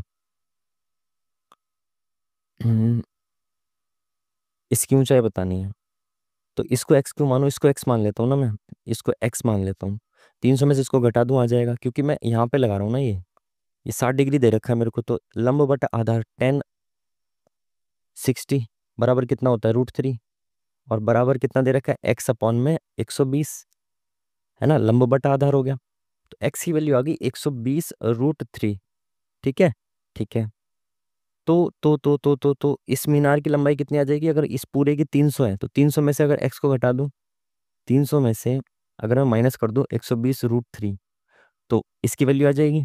और ऑप्शन में √3 तो है ही नहीं पॉइंट में, यानी कि इस √3 की वैल्यू मुझे रखनी पड़ेगी। √3 की वैल्यू अप्रोक्स 1.7 होती है, तो अगर मैं इसमें 1.7 से मल्टीप्लाई कर दूं तो 12 सत्ते 84, 8 12 कम 12 हो रहा है 8 20। तो अगर मैं इसमें लगभग 204 घटा दूं तो ये कितना बचेगा? अप्रोक्स 96 के आसपास। और 96 के आसपास एक ही ऑप्शन है, ये 92 आसपास नहीं, ज़्यादा है, बट 1.7 इसकी एग्जैक्ट वैल्यू नहीं होती ना, 1.7 से थोड़ा सा ज़्यादा होता है, 1.75 या 76 के आसपास होता है। तो यानी आंसर जो हमारा आ रहा है इससे ज़्यादा, ये वाला जो आंसर आ रहा है 96 आया ना, इससे ज़्यादा होना चाहिए क्या? नहीं, ज़्यादा माइनस होगा तो कम होना चाहिए इससे, हाँ ठीक है। तो 92 आ जाएगा, वैसे भी 96 के आसपास यही ऑप्शन दिख रहा है ना। चलिए नेक्स्ट क्वेश्चन। इसमें बोल रहा है कितने हमारे पास शून्य हैं, यानी जीरो कितने ये बताने हैं आपको। 4 की पावर 6 और 5 की पावर 2, और 5 के फैक्टर्स निकाल लेते हैं। इसमें से 4 की पावर 6 है, तो मैं 4 को ऐसे लिख सकता हूँ 2 की पावर 2 और इसकी पावर 6, तो 2 की पावर होगी 12, ठीक है। इंटू, अब 5 इसमें से निकालें तो 15 को मैं लिख सकता हूँ 5 × 3, तो 5 की पावर 10 इंटू 3 की पावर 10, तो 5 की पावर 10 इंटू 3 की पावर 10। तो 2 और 5 ये दोनों मिलके एक जीरो बनाते हैं, तो 12 2 है और 5 10 है, तो भाई मिनिमम 10 जीरो बन सकती है ना, सॉरी मैक्सिमम 10 जीरो ही तो बन सकती है। 5 केवल 10 है और 2 तो 12 है, तो 5 और 2 दोनों की जरूरत पड़ेगी ना। तो अगर जो कम है ना उतनी ही जीरो बनती है, ठीक है। 5 10 है, 2 12 है, तो 10 जीरो बनेंगी क्या? चलिए नेक्स्ट क्वेश्चन। क्या बोला इसने? कोई तार, कोई तार दिख नहीं रहा क्या ये? कोई तार 33 सेंटीमीटर भुजा वाले एक वर्ग के आकार में है, ठीक है। तार को वृत्त बनाने के लिए ढाला जाता है, तो वृत्त की त्रिज्या बतानी है। अच्छा, ये बोला है कि एक तार है ऐसे करके, स्क्वायर बन रहा है जिसकी एक भुजा 33 है, तो सभी भुजा 33 होंगी, तो इसका परिमाप कितना हो जाएगा? 4 × 3 = 12 और 1 13, 132 सेंटीमीटर परिमाप हो जाएगा। अब वो वृत्त बनाना है उसको, तो परिमाप तो सेम ही रहेगा ना, इसका परिधि तो सेम ही रहेगी जितनी लंबाई है। मोड़ के वृत्त बनाएंगे तो वृत्त की त्रिज्या बतानी है। तो वृत्त की परिधि होती है 2πr, और बराबर कितना है टोटल? 132, ठीक है। हम्म, तो आर कितनी हो जाएगी? 132, पाई यहाँ पे आके उल्टा हो जाएगा 7/22, और ये 2 यहाँ पे इंटू में आ जाएगा इधर, तो 2 × 6 = 12, 2 × 6 = 22, तिया 66, 7 तिया 21, तो आर हो गई 21। Option number 1 is the correct answer, ठीक है। जब तार को मोड़ के कुछ भी बनाओगे तो उसकी परिधि परिमाप चेंज नहीं होता, वही रहता है, ठीक है। चलिए नेक्स्ट क्वेश्चन। 3 और 9 का तृतीय अनुपाती थर्ड प्रोपोर्शनल पी है, तो 6p 4 का चतुर्थ फोर्थ प्रोपोर्शनल क्या क्या होगा ये बताना। तो आपको पता है प्रोपोर्शनल निकालने के लिए b² = ac होता है। थर्ड प्रोपोर्शनल चाहिए तो 3a है, 9b है और c चाहिए मेरे को, है ना। तो b² यानी कि 81 बराबर a कितना है 3 और c कितना है पता नहीं, c ही तो चाहिए हमें। देखो 3 और 9 दे रखा है, और थर्ड वाला चाहिए थर्ड नंबर का, तो पहला a हो गया, दूसरा b, तीसरा c। तो बी स्क्वायर बराबर ए सी होता है, तो बी स्क्वायर बराबर ए इंटू सी। तो सी की वैल्यू हो जाएगी 3 दूनी 6, 3 7 21, तो सी हो गया 27। सी मतलब जो पी दे रखा है, पी आ गया 27। पूछा फोर्थ प्रोपोर्शनल, तो 6/27 बराबर 4/x। फोर्थ प्रोपोर्शनल पूछा है ना, तो फोर्थ मतलब यहाँ चौथी जगह पे जो आएगा, तो दोनों को इक्वेशन बना के बराबर रख देना है, शुरू के दो, लास्ट के दो। ठीक है, तो x बराबर कितना हो जाएगा, ये x इधर गया, ये x इधर चला गया, 27 ऊपर आ गया, नीचे 6 आ गया, तो कितना हो गया, 2 तिया 6, 2 दूनी 4, 3 निम 27 और 9 तिया 2 दूनी 4, अच्छा 9 दूनी 18, सॉरी 9 दूनी 18 हो गया। नेक्स्ट क्वेश्चन, एक पिता की आयु अपने पुत्र की आयु से अनुपात 4:1 है। तो पिता और पुत्र, बेटे का रेशियो कितना है, पिता की आयु अगर 4 है तो पुत्र की आयु 1 है। उनकी आयु का गुणनफल दे रखा है, तो गुणनफल अगर मैं मान लो इसकी आयु 4x है और इसकी 1x हो गई, तो इनका जो है इंटू दे रखा है, गुणनफल कितना हो गया इसका 196। तो एक्स स्क्वायर 4x स्क्वायर हो जाएगा, तो एक्स स्क्वायर बराबर कितना आ गया 4 चौक 16, 4 निम 36। तो एक्स स्क्वायर अगर 49 है तो एक्स की वैल्यू कितनी आ गई 7। तो पिता की जो एक्स की वैल्यू आ गई 7, तो पिता की उम्र कितनी होगी 7 चौक 28 और बेटी की होगी 7। पूछ रहा है 7 वर्ष बाद उनकी आयु का अनुपात क्या हो, 5 वर्ष बाद उनकी आयु का अनुपात क्या होगा ये पूछ रहा है। तो 28 में 5 जोड़ो, 7 में भी 5 जोड़ो, तो 5 5 साल बाद 28 से 5 जोड़ा 33, 7 में 5 जोड़ा 12। ठीक है, तो कट रहा है क्या, 3 से कट रहा है, 3 एकम 3, 3 चौक 12, 11:4, ऑप्शन नंबर सी। ठीक है जी, चलिए नेक्स्ट क्वेश्चन। किसी वृत्त के केंद्र से 9 सेंटीमीटर लंबा एक लंब उसकी जीवा पर खींचा जाता है। तो ये एक वृत्त है और यहाँ से एक लंब डाला जा रहा है इसकी जीवा पे, ये जीवा है, और यहाँ से एक लंब डाल दिया, कितने सेंटीमीटर लंबा, 9 सेंटीमीटर लंबा, जिसकी लंबाई 9 सेंटीमीटर लंबा एक लंब उसकी जीवा तक खींचा जाता है, जिसकी लंबाई, तो जीवा की लंबाई 24 है, और जब लंब डालते हैं जीवा पे तो लंबाई आधी आधी बढ़ जाती है इधर उधर ऐसे, तो ये 12, ये भी 12 हो गया। वृत्त की त्रिज्या यानी कि ये बताना है आपको। ठीक है, तो ये 9 है, ये 12 है, तो आपको करना है क्या, ये 15 हो जाएगा सिंपल, 3 4 5 होता है ना, 9 12, 3 से काटो, 3 तिया 9, 3 चौक 12, तो अगला 5 होगा, तो 3 तिया 9, 4 तिया 12, 5 तिया 15। आपको पता है ट्रिपलेट का रूल, 3 4 5 ट्रिपलेट है, अब इसके इंटू जो होंगे ना, इसके मल्टीपल्स जो होंगे वो भी ट्रिपलेट बनाएंगे। ठीक है, अगर नहीं पता तो आपको पता है, आपको इसकी वैल्यू निकालनी है एक्स की, और आपको इतना पता है ये समकोण है, तो पाइथागोरस थ्योरम क्या होती है, एक्स का स्क्वायर कर्ण का वर्ग बराबर लंब का वर्ग, 9 81 जमा आधार का वर्ग 144। तो इसको जोड़ेंगे कितना आ जाएगा, 145 और 8 225 आ जाएगा, और 225 किसका स्क्वायर है, 15 का स्क्वायर है। ठीक है ना, तो option number B is the correct answer. त्रिज्या उसकी पूछी थी। इसने क्या पूछा, 7500 रुपए की राशि 4% वार्षिक की चक्रवृद्धि ब्याज की दर से उधार ली गई, 2 वर्ष के बाद राशि वापस करनी पड़ेगी, कितनी राशि वापस करनी पड़ेगी ये बताना है आपको। 4% का मतलब क्या होता है, 4/100, तो 1/25, तो कोई राशि 25 से 26 हो जा रही है। ठीक है, 4/100, ये तो और आसान तरीके से भी हो जाएगा, इतना क्यों करना। 4%, तो 7500 रुपये पे 4% का ब्याज मिलेगा पहले साल, तो 4% यानी 0 से 0 कट गया, तो 75 दूनी 150 दूनी 300, तो पहले साल का ब्याज 300 हो गया, दूसरे साल 300 तो मिलेगा ही मिलेगा, प्लस 300 पे 4% और मिलेगा, ब्याज पे भी ब्याज मिलता है ना चक्रवृद्धि ब्याज में, तो ये इससे कटा 3 चौक 12, तो अगले साल 300 के साथ 12 और एक्स्ट्रा मिलेगा, 312 मिलेगा, तो 3 3 6 612 रुपये एक्स्ट्रा उसके ब्याज के रूप में मिलेंगे। तो 75 में 612 जोड़ा तो 5, 800 800 112, option number 1 is the correct answer. ठीक है, इजी तरीके से कर दो, क्या दिक्कत है। एक ठेकेदार किसी कार्य को 10 दिनों में संपादन के उद्देश्य से 12 लोगों को नियुक्त करता है। वह पाता है कि आधा कार्य 6 दिनों में संपादित होता है। ठेके को सॉरी ठेके ठेके को नहीं, मतलब ठेका को पूर्ण करने के लिए उसके द्वारा आवश्यक अतिरिक्त नियुक्त आदमी की संख्या होनी चाहिए। तो यार ठेके भी बोल सकते हैं यार, ऐसी बात नहीं है, ठेका पूरा करना है ना उनको, तो ठेके को पूरा करने के लिए आवश्यक अतिरिक्त नियुक्त आदमी कितने होने चाहिए? देखो, उसको 10 दिन में काम खत्म करना था, उसके हिसाब से उसने 12 लोग नियुक्त किए।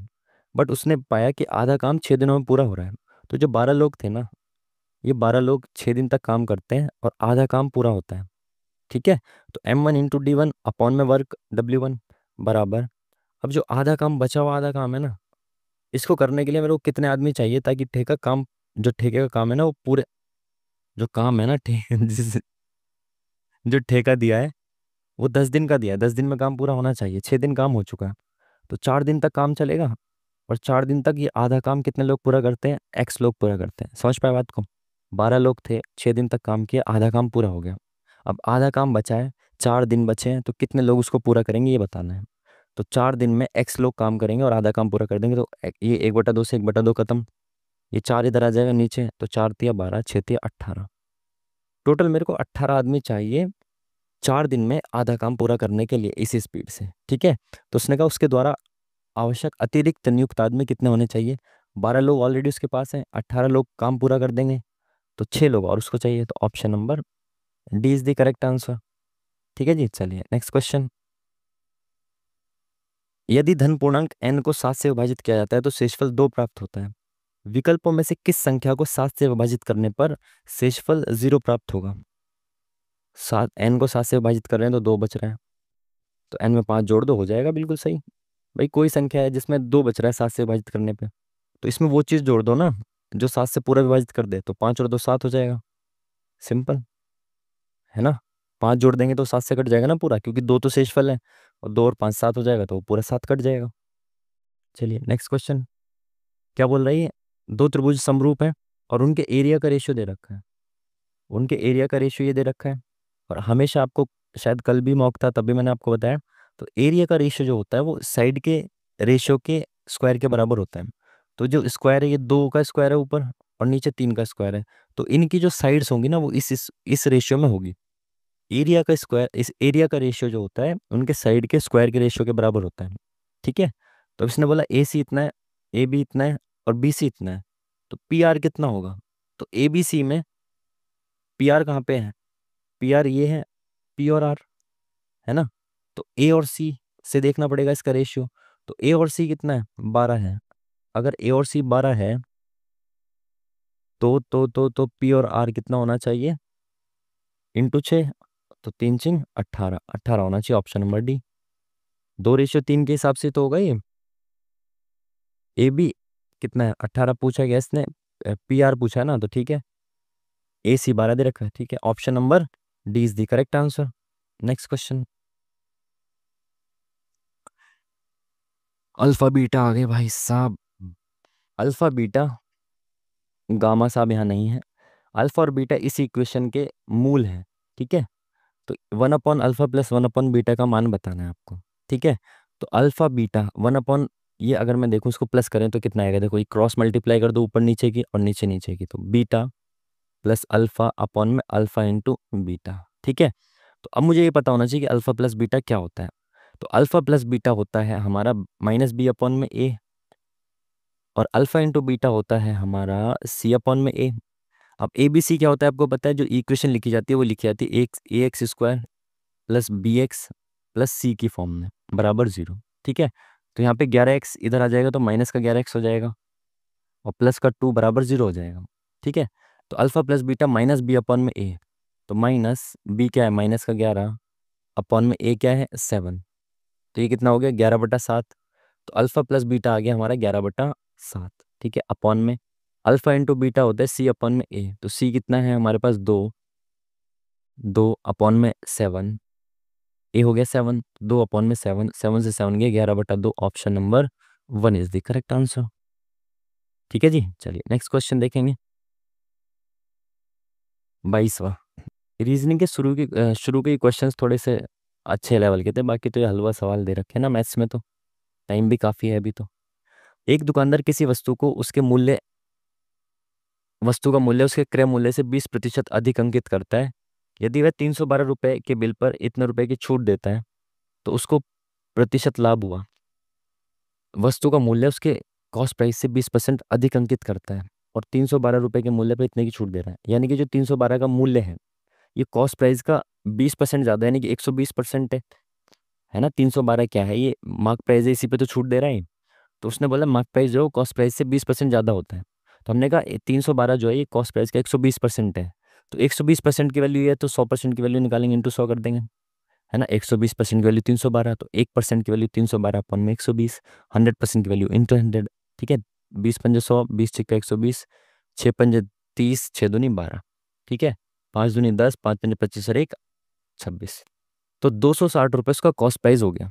ठीक है, ठीक है, इसको हटा के लिखते हैं कॉस्ट प्राइस 260। 260 हमारा कॉस्ट प्राइस। ठीक है, अब कोई चीज़ 312 रुपये की थी, उस पर उसने 31.20 रुपये की छूट दे दी, तो कितने बेकी होगी इसने? 8.0, 11 में से 3 गया 8, और यहाँ 2, तो 280.8 रुपये में बेची 260 रुपये की चीज़। तो कितने रुपए का फायदा हुआ? से 20.8 का। कितने रुपए पे कॉस्ट प्राइस पे होता है लाभ और हानि? 260 पे। तो ये इंटू 100 करेंगे तो परसेंटेज निकल जाएगा। ये पॉइंट हटेगा, नीचे जीरो आ जाएगी, जीरो से जीरो खत्म। ये 13 से कटेगा क्या? 13 दूनी 26, 13 कम 13, 13 × 6 = 78, 2 × 8 = 16, 8% का उसको प्रॉफिट हो रहा। Option number 1 is the correct answer. Next question.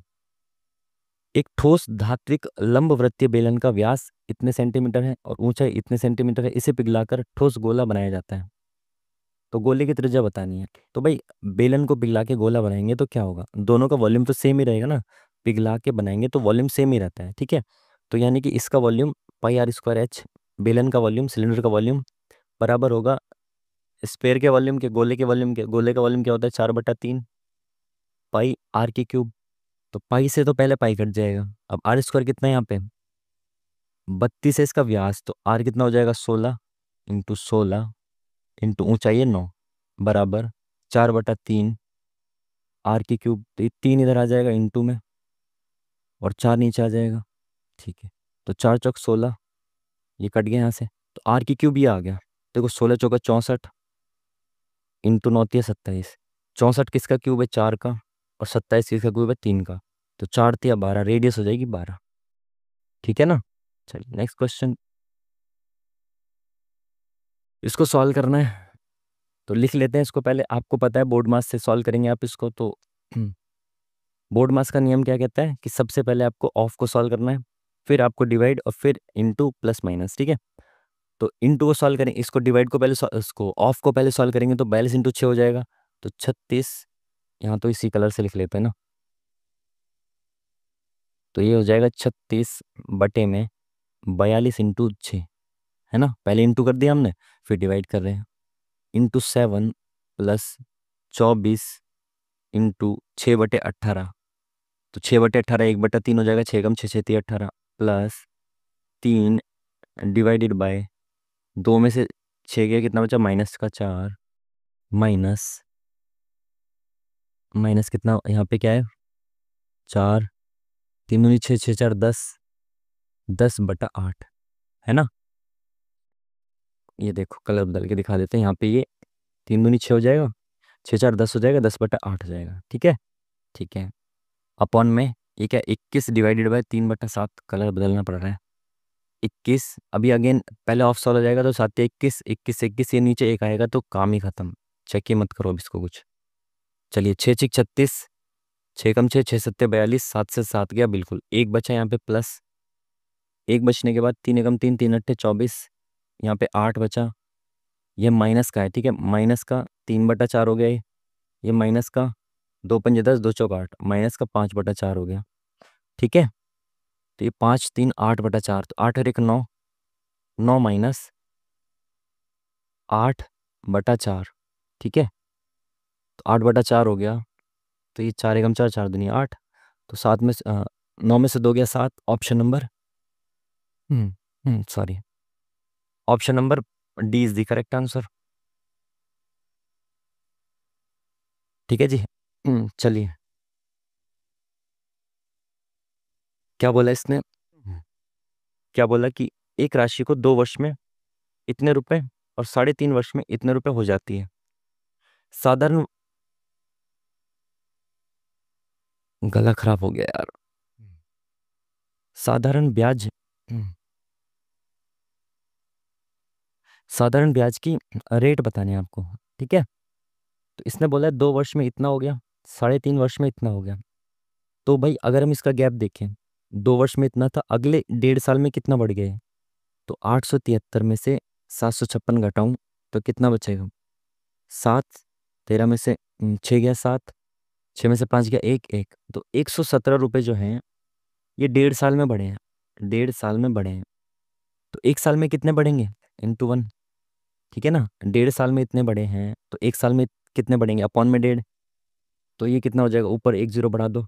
तो 15 एकम 15, 15 सत्ते 105 और 15 अट्ठे 120, ठीक है। तो 1 साल में 78 रुपये बढ़ते हैं, ठीक है ना। आपको बताना है क्या? रेट बताना है। तो रेट के लिए मुझे प्रिंसिपल का पता होना जरूरी है। तो 1 साल में 78 रुपये बढ़ रहे हैं, 1 साल में 78 रुपये बढ़ रहे हैं, ठीक है। 2 साल में इतने रुपए हो जाते हैं, 2 साल में इतने रुपए हो गए। तो 2 साल में ब्याज कितना लगा होगा यहाँ पे? तो ये कितना हो गया? 8 दूनी 16, 156 रुपये का ब्याज होगा। 156 रुपये का ब्याज इसमें इंक्लूडेड है। तो अगर मैं 156 रुपये ब्याज इसमें से हटा दूँ तो प्रिंसिपल मेरे को मिल जाएगा। तो 600 रुपये का प्रिंसिपल होगा, 156 का ब्याज होगा। तो 600 रुपये का प्रिंसिपल है, इस पे 1 साल में 78 रुपये का ब्याज मिलता है। इंटू 100 करेंगे तो परसेंटेज आ जाएगा 0 से 0, 6 कम 6 6 18, 13% इज द करेक्ट आंसर, ठीक है। चलिए नेक्स्ट क्वेश्चन। क्या बोला इसने? एक रेलगाड़ी टेलीग्राफ के एक खंबे और 264 मीटर लंबे एक पुल को इतने इतने सेकंड में पार करती है। रेलगाड़ी की स्पीड बतानी है। देखो रेलगाड़ी जब किसी एक सिंगल एलिमेंट या खंबे या किसी व्यक्ति को पार करती है तो वो कितना डिस्टेंस ट्रेवल करती है? अपनी लेंथ के बराबर, अपनी लंबाई के बराबर। और जब वो किसी पुल को क्रॉस करेगी तो वो कितना डिस्टेंस ट्रेवल करेगी? अपनी प्लस पुल की लंबाई के बराबर। तो पहले वो खंबे को क्रॉस कर रही है तो खंबे को क्रॉस करने में वो अपनी लेंथ चलेगी, अपॉन में अपनी स्पीड से चलेगी, और कितने देर में पार कर देगी? 8 सेकंड में, ठीक है। बिल्कुल ठीक है। दूसरी इक्वेशन में क्या कहा इसने कि एक खंबे अब 264 मीटर लंबे एक पुल को क्रॉस कर रही है तो अपनी लेंथ चलेगी प्लस पुल को क्रॉस करेगी, पुल की लेंथ चलेगी, अपॉन में स्पीड कितना आ गया? ये 20, ठीक है। तो दोनों इक्वेशन में से एक का मान निकाल देता हूँ मैं। तो एक का मान, ये एस को इधर ले जाता हूँ तो जो ये एस इधर चला जाएगा तो 8s हो जाएगा एल की वैल्यू। एल की वैल्यू अगर 8s होगी तो यहाँ पे मैं 8s रख दूँ, ये एस इधर चला गया तो 20। तो एल की जगह मैंने 8s रख दिया प्लस 264 बराबर 20s।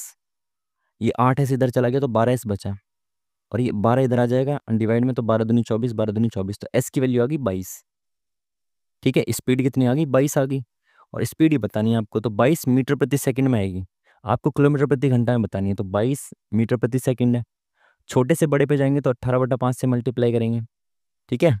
तो 18 दूनी 36, 18 दूनी 36, 37 38 39 बटे में 5, तो 5 सत्ते 35, 5 निम 45, 5 दूनी 10, 79.2। Option number C is the correct answer. Next question. चलिए, 2 मेज और 3 कुर्सी का मूल्य 3500 रुपये है। तो 2 मेज प्लस 3 चेयर है, इनका मूल्य है 3500 रुपये। 3 मेज प्लस 2 कुर्सी का मूल्य है 4000 रुपये। प्रत्येक मेज का मूल्य बताना है। तो मेज का मूल्य बताना है तो चेयर को खत्म कर दूं यहाँ से। तो चेयर को खत्म करने के लिए यहाँ पे 3 है, यहाँ 2 है, तो इसको भी 6 बना दूं, इसको भी 6, तो ऊपर करना पड़ेगा ×2 और नीचे करना पड़ेगा ×3, ठीक है। तो ×2 करिए ऊपर, तो 2 दूनी 4m हो जाएगा, प्लस 3 दूनी 6c हो जाएगा, और 7000 हो जाएगा, ठीक है। और ये इसमें ×2 करेंगे तो 6m हो जाएगा, प्लस सॉरी 3 तिया 9, 3 से मल्टीप्लाई करेंगे 3 दूनी 6 हो जाएगा, और 4 तिया 12,000 हो जाएगा, ठीक है। साइन चेंज कर दो, सी से सी कट गया, इसमें भी सब में साइन चेंज करना पड़ेगा। तो 9 में से 4 गए 5m, माइनस का 5m बचा, ऊपर लिख देता हूँ यहाँ पे, है ना। माइनस का 5m बचा बराबर 12,000 में 7,000 गया तो माइनस का 5,000 बचा, तो माइनस से माइनस कैंसिल, 5 एकम 5 0, तो एक मेज की कीमत आ गई 1,000, ठीक है। 5 मेज की अगर कीमत 5,000 है तो एक मेज की तो 1,000 होगी ना। एक आदमी यात्रा पर पहले 240 किलोमीटर इतने की स्पीड से सफ़र करता है, दूसरे 240 किलोमीटर इतने की स्पीड से सफ़र करता है। यात्रा में 480 किलोमीटर का औसत वेग क्या है? मतलब एवरेज स्पीड पूछना चाह रहा है वो, एवरेज स्पीड। अब आप अगर इस चीज़ को ध्यान दें कि 240 मीटर ही पहले चल रहे हैं और अगेन दूसरी बार भी 240 मीटर चल रहे हैं, तो जब आने और जाने में, मतलब दो सेम स्पीड को अलग अलग दो सेम डिस्टेंस को अलग अलग स्पीड से ट्रेवल किया जाता है, तो एवरेज स्पीड होती है 2 × AB अपॉन में A+B। जब दो सेम डिस्टेंस को ट्रेवल किया जाए अलग अलग स्पीड से, ठीक है, तो स्पीड क्या है, पहली स्पीड है 40 इंटू बी क्या है 60 अपॉन में A+B कितना हो गया 100। 40 और 60 100, 10 से 10, 10 से 10, तो ये कितना हो गया 4 दूनी 8, 8 6 48। Option number A is the correct answer. ठीक है ना। चलिए नेक्स्ट क्वेश्चन। यहाँ पे आपको करना क्या है भाई, माध्य बताना है, मीन बताना है। और यहाँ पे मीन मीन कैसे निकालेंगे, फ्रीक्वेंसी दे रखी है, एफ दे रखी है, बारंबारता। तो आपको पता है sigma F x upon sigma F होता है, इतना तो आप सभी ने 10th में भी पढ़ा था। ठीक है, तो ये एक्स क्या होगा, एक्स तो ये गैप दे रखा है, तो आई थिंक एक्स इनके बीच की वैल्यू होती है 5 होगा एक्स, ये 15 होगा, ऐसे होगा। तो एफ एक्स को जोड़ना है, तो एफ एक्स निकालने जल्दी से साइड में लिखते हैं, निकाल के 5 चौक 20, एफ इंटू एक्स 20 आ गया। यहाँ पे कितना आएगा 15 × 45, 15 एकम 15 और 4 19, है ना। 13 और 15 की मल्टीप्लाई, एक्स निकाल रहा हूँ ना, एक्स इनके बीच की वैल्यू होती है आई थिंक। तो इनके बीच में कितना है 25, तो 18 पंजे 90, 36 और 10 46 और 5 46 में से एक गया 45। ठीक है, 35 × 9, तो 35 × 9, 9 पंजे 45 और 9 तिया 27 और 4 31। यहाँ पे 45 है, 45 दूनी 90, 9 तिया 27, 270, 5 और 5 10, 1 2 और 1 9 1 10, 2 12, 5 17 18, 20 5 25, 2 3, ये कितना आया था, ये 2 आ गया यहाँ पे, यहाँ कितना आया था तीसरी जगह पे 485 आया होगा, 2 3 4 3 7 3 10 2 12, 1250 आ गया सिग्मा एफ एक्स अपॉन में सिग्मा एफ। तो ये कितना हो गया 13 4 17, 9 6 15, 2 इधर आया 15 दूनी 30, 40 50। ठीक है, तो 5 दूनी 10, 5 पंजे 25, तो मीन आना चाहिए 25, आई थिंक 25 ही आएगा। ठीक है, अगर मैं गलत नहीं हूँ तो इनके बीच की वैल्यू होती है एक्स। चलिए नेक्स्ट क्या है, 5 अंकों की सबसे बड़ी संख्या जो पूर्ण वर्ग है, तो पूर्ण वर्ग निकालना है, यानी कि परफेक्ट स्क्वायर आपको निकालना है। देखो परफेक्ट परफेक्ट स्क्वायर निकालने के बहुत सारे तरीके, बहुत सारी कुछ वो होती हैं, कैरेक्टरिस्टिक्स होती हैं, कुछ विशेषताएं होती हैं जो परफेक्ट स्क्वायर होता है। पहली विशेषता होती है कि उसके लास्ट में ना दो जो डिजिट है, लास्ट के 2 डिजिट हमेशा वो होने चाहिए जो 1 से 24 तक के स्क्वायर के बीच में होते हैं। समझ पा रहे हो बात को, यानी कि 2 डिजिट हर एक के परफेक्ट स्क्वायर में वही होंगे जो 1 से 24 के स्क्वायर के बीच में कहीं ना कहीं आते हैं, लास्ट वाले। 1 से 24 तक के स्क्वायर के लास्ट के जो 2 डिजिट होते हैं ना, वही 2 डिजिट आगे सभी के स्क्वायर्स में आपको मिलेंगे। तो 99 किसी के स्क्वायर में आता है क्या, 1 से 24 तक लास्ट में नहीं आता। 64 किसी के स्क्वायर में लास्ट में आता है क्या, नहीं आता। 76 आता है, 576 आता है, 56 आता है क्या, आता है, 256 आता है। तो यानी कि ये 2 ऑप्शन तो नहीं हो सकते परफेक्ट स्क्वायर, इन दोनों में से एक होना चाहिए, है ना। तो पहले वाले को देखते हैं, 9 9 9 7 6, तो इसको काटें तो किससे काटें, परफेक्ट स्क्वायर से ही काटेंगे हम, 4 से काट देते हैं।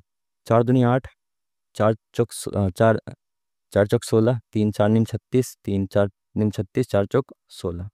ठीक है, अगेन परफेक्ट स्क्वायर से काटना है इसको, 4 से कटेगा नहीं, 2 से कट जाएगा, 2 एकम 2, 2 दूनी 4, 2 चौक 8, 2 नीम 18, 2 सत्ते 14। अगेन अब देखो ये 4 से कट गया, ठीक है, उसके बाद 2 से कटा, अब 2 से कट ही नहीं रहा, तो परफेक्ट स्क्वायर होने के लिए एक और 2 होना चाहिए था ना इसमें, तभी तो ये परफेक्ट स्क्वायर होता। तो ये भी नहीं है परफेक्ट स्क्वायर, तो यही होगा, एक ही ऑप्शन बचा आपके पास। जब आपने 3 ऑप्शन एलिमिनेट कर दिए तो आप चेक ही करना है। ठीक है, चलिए जी के जी एस पे आ गए हम। तो मैथ्स तो आई थिंक आसान ही था, है ना। चलिए नेक्स्ट क्वेश्चन क्या है, अ, संविधान का अनुच्छेद 368 अमेंडमेंट से रिलेटेड है, तो संविधान के संशोधन से रिलेटेड है, तो option number B is the correct answer. अरे लगा तो दो भाई, बी लगा ही नहीं, संशोधन से रिलेटेड है। ठीक है, कथक से संबंधित भारतीय शास्त्रीय नृत्य की पहचान करें। कथक से रिलेटेड केलुचरण महापात्र तो नहीं होंगे, है ना, ये तो आपको पता ही है, बहुत फेमस है। कहाँ के हैं पता है ना आपको, वेदांतम सत्यनारायण शर्मा, रोहिणी भाटे, पता नहीं यार इनमें से तो कौन से होंगे।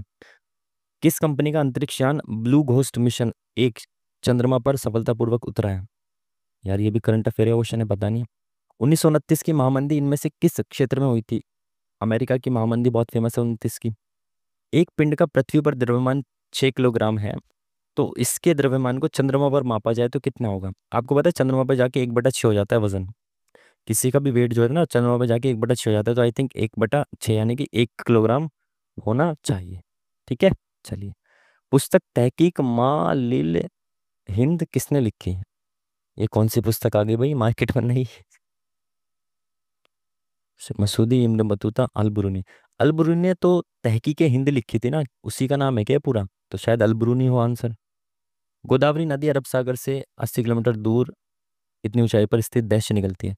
गोदावरी नदी निकलती है त्र्यंबकेश्वर से, सतपुड़ा से निकलती है नर्मदा तापी, और महाबलेश्वर से निकलती है कृष्णा। ठीक है। हम्पी का विरूपाक्ष मंदिर किसे समर्पित है? शिव जी का मंदिर है। Easy question. गांधीवादी योजना गांधीयन प्लान 1944 को भावना को व्यक्त किसने प्रतिपादित किया? तो गांधीयन प्लान जो था वो लाए थे नारायण अग्रवाल। इंपॉर्टेंट है, शायद ये पीसीएस वगैरह में इसी में आ भी चुका है। रक्त की जल मात्रा के नियंत्रण में निम्नलिखित में कौन सा तत्व सम्मिलित होता है? जल मात्रा के नियंत्रण में पता नहीं यार, नेक्स्ट देखते हैं।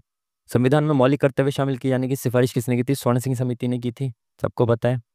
ओलंपिक में पहली बार महिलाओं ने किस वर्ष भाग लिया? ओलंपिक में भारत ने तो पहली बार 1900 में भाग लिया, लेकिन महिलाओं ने कब लिया पता नहीं। 1900 के साथ ही जाएंगे। भारत के 23वें विधि आयोग के अध्यक्ष कौन है? करंट अफेयर का नहीं पता। बंगाल की सेना में सैनिक 1857 मेरठ में विद्रोह कर दिया, उस समय मुगल सम्राट थे बहादुर शाह जफर। हींग प्राप्त की जाती है तने से, जड़ से प्राप्त की जाती है हींग। ये पीवाईक्यू भी है, और जब मैंने पहली बार इस क्वेश्चन को देखा था तो मैंने यूट्यूब पे सर्च भी किया था कि हींग कैसे बनती है भाई। इतिहास अनुसंधान परिषद एक स्वायत्त संगठन है जिसे भारत सरकार द्वारा डैश में स्थापित किया गया। Indian council of historical research. पता नहीं यार, हालांकि क्वेश्चन आया तो होगा पीवाईक्यू में। जस्टिस रिपोर्ट 2025 में शीर्ष राज्य कौन सा है? अब भाई सारे करंट अफेयर और साइंस के दे दिए क्या इन्होंने? सीपीयू का वह भाग जो प्रोसेसर के कार्यों को नियंत्रित या निर्देशित करता है। Dash unit, memory, control, arithmetic, logic, data. तो कंट्रोल यूनिट ही करती होगी आई थिंक। फील्ड मार्शल के पद पर पदोन्नत होने वाले पहले भारतीय सेना अधिकारी। यार सारे ही करंट अफेयर के हैं क्या ये? नफ्लुएन इन्फ्लुएंजा इन्फ्लुएंजा जो होता है वो किससे होता है? वायरस से होता है। ईस्टर किस धर्म का धार्मिक त्योहार है? ईस्टर, ये भी नहीं पता ईस्टर किसका होता है भाई। ई से ईसाई, ईस्टर जो है वो वैसे भी अंग्रेजी नाम लग रहा, तो शायद ईसाई। हिंदू में तो नहीं होता ईस्टर, बौद्ध धर्म में भी शायद नहीं होता, तो ईसाई धर्म का होना चाहिए। आईएसएल 2024-25 का खिताब किसने जीता है? मोहन बागान जैन सुपर जॉइंट्स ने। ठीक है। जनता पार्टी ने किस पंचवर्षीय योजना के समय से 1 वर्ष पूर्व अच्छा, किस पंचवर्षीय योजना को स्थगित कर दिया गया था? तो इमरजेंसी के बाद वाली जो थी 5वीं पंचवर्षीय योजना, जब सरकार बदल गई थी तो जनता पार्टी ने उसको वहीं खत्म करके रोलिंग प्लान वगैरह शुरू किया था, आपको बताया। पृथ्वी पर विद्यमान सभी तत्वों में से कौन सा सर्वाधिक प्रचुर मात्रा में है? तो इनमें से सबसे ज्यादा कौन सा है? ऑक्सीजन है सबसे ज्यादा इनमें से। ठीक है। डैश में इंग्लैंड की रानी को भारत की महारानी 1877 में 1876 के रॉयल चार्टर एक्ट के द्वारा किया गया है। मूस लास्ट साई किसकी बुक है? पता नहीं भाई ये तो। प्रशस्ति में किस राजवंशों के शासकों ने अपनी उपलब्धियां लिखी? राजपूतों की प्रशस्ति तो नहीं है। गुप्त वंश, चंद्रगुप्त वगैरह, मुगल वंश के लिए तो गुप्त वंश ही लिखवाते थे प्रशस्ति वगैरह तो। लग्जरी ब्रांड चैनल की पहली भारतीय ब्रांड एम्बेसडर कौन बनी है? यार करंट अफेयर नहीं पता। कौन दूसरी लोकसभा के अध्यक्ष थे? बहुत इंपॉर्टेंट क्वेश्चन, बहुत बढ़िया क्वेश्चन है। पहले तो सबको पता है जीवी मावलंकर, दूसरे थे अयंगर। ठीक है। कौन सा एक महासागर के जल के प्रसार के लिए उत्तरदायी है? जल के प्रसार के लिए पता नहीं, नेक्स्ट चलते हैं। क्वेश्चन कम। संघ सूची, राज्य सूची, समवर्ती सूची किस सूची में है? अनुसूची में, 7वीं अनुसूची में क्लासिफिकेशन है इनका। सीमा सड़क संगठन बीआरओ की स्थापना कब की गई? 1960 में। एक सेकंड, चौथा भी तो 1960 है ना? मई या सितंबर? मई का महीना आने वाला है तो शायद मई में की हो, पता नहीं, अब देख लेते हैं यार। इसमें भी इन्होंने ज्यादा फैक्चुअल पूछ दिया। शहनाई को जीआई टैग दिया गया है, कहाँ की है शहनाई? पता नहीं भाई, देखते हैं अभी। रेड क्लिफ रेखा किस देश के बीच में? भारत और पाकिस्तान के बीच में है। मटकी नृत्य मध्य प्रदेश का है। ईमेल भेजने और प्राप्त करने के लिए आमतौर पर किस प्रोटोकॉल का उपयोग किया जाता है? ईमेल भेजने और प्राप्त करने के लिए होता है एसएमटीपी। ऑक्सीजन अधातुओं से अभिक्रिया करने पर ऑक्साइड बनाती है, जो कि क्षारीय ऑक्साइड, अम्लीय ऑक्साइड। अधातुएं जो होती हैं, अधातुएं अम्लीय ऑक्साइड बनाती हैं, और जो धातुएं होती हैं वो क्षारीय बनाती हैं। ये तो बार बार क्वेश्चन आ भी रहा है।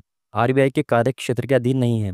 जनता के लिए बैंकर, सरकार के लिए बैंकर, अंतिम विकल्प मुद्रा जारी करने वाला। तो ये तीनों तो हैं, जनता के लिए वो डायरेक्ट खुला हुआ ना हो, शायद ये हो सकता है ना, क्योंकि बैंकर गवर्नमेंट का तो है, और अंतिम विकल्प भी है वो, और मुद्रा भी जारी करता है, तो पहले ही वाला अलग लग रहा है। बोर्निया, जावा, सुमात्रा किस द्वीप समूह, तो ये सब इंडोनेशिया के हिस्से हैं भाई। एक महिला अपने स्वर्ण आभूषणों की सतह को रासायनिक उपगमन द्वारा साफ करने की इच्छा करती है, उसे किसके प्रयोग की आवश्यकता है? कितने अटेम्प्ट कर दिए हमने जीएस में? यार जीएस आज की कुछ ज़्यादा ही हवाबाजी नहीं कर दी इन्होंने। 28 अटेम्प्ट हुए, 11 रह गए। तो साफ करने की इच्छा आभूषणों को, सी लगाते हैं, चलो देखते हैं क्या रहता है। ठीक है, पहला क्वेश्चन के साथ अबे नीचे आ जा भाई। आज की जीएस थोड़ी सी मुझे तो भाई अलग ही लग रही है। कत्थक से रिलेटेड इनमें से कौन लग रहा है? हम्म, एक दो क्वेश्चन लगाते हैं तुक्के, और क्या कर सकते हैं। हमारा अटेम्प्ट टोटल कितना है? एक, 12, 12 छूट चुके हैं। तो 88 है। लगाते हैं कुछ, दो तीन क्वेश्चंस तो लगाते हैं तुक्के, 90 प्लस हो जाना चाहिए। सी सी लगाते हैं, ठीक है। दो तीन क्वेश्चन में लगाएंगे, ज़्यादा में नहीं लगाएंगे। सी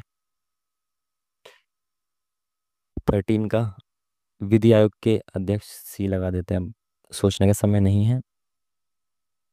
11 थे ना, हमने कितने पे तुक्के लगा दिए? 3 पे लगा दिए ना, बहुत है। अब 3 पे तुक्के लगा दिए ना, ज़्यादा भी तुक्के नहीं लगाने। एक सेकंड, अरे भाई ऊपर हो जाइए, हमारा माउस खराब है यार।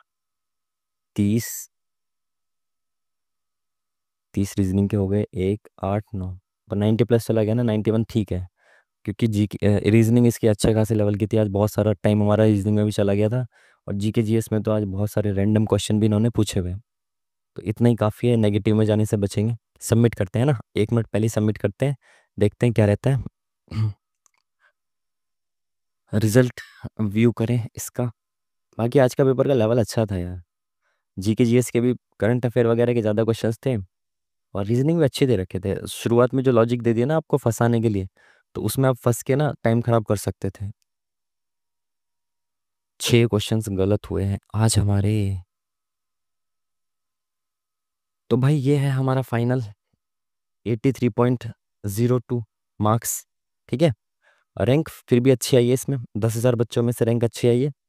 करेक्ट हुए हैं हमारे 85, और 6 क्वेश्चंस हमारे गलत हुए हैं, शायद लास्ट में जो तुक्के मारे एक भी ठीक नहीं गया। ठीक है, एक्यूरेसी आज हमारी बहुत ज़्यादा प्रभावित हुई है, 93.41 तक जा चुकी है। और अगर हम बात करें सेक्शनल, तो हमारे मैथ और रीजनिंग में भी गलत हुए हैं यार। ये कौन सा क्वेश्चन गलत हो गया भाई? एक हमारा रीजनिंग में गलत हुआ, एक मैथ्स में भी गलत हुआ है। ये तो हमसे पाप हो गया भाई। जनरल अवेयरनेस में 4 क्वेश्चन गलत, जो कि एंड में हमने 4 तुक्के मारे थे, तो शायद वही गलत हुए होंगे हमारे। बाकी जी के जीएस आज अच्छी सी थी, मतलब थोड़ा अलग ही थी। आंसर्स आ गए ना इसके, आंसर्स देखे पहले, इनकरेक्ट देखते हैं कौन से हुए हमारे। ठीक है, इनकरेक्ट में पहले देखें। ओहो, रीजनिंग का यही क्वेश्चन गलत हो गया, ये तो हमने सही किया था ना लेकिन।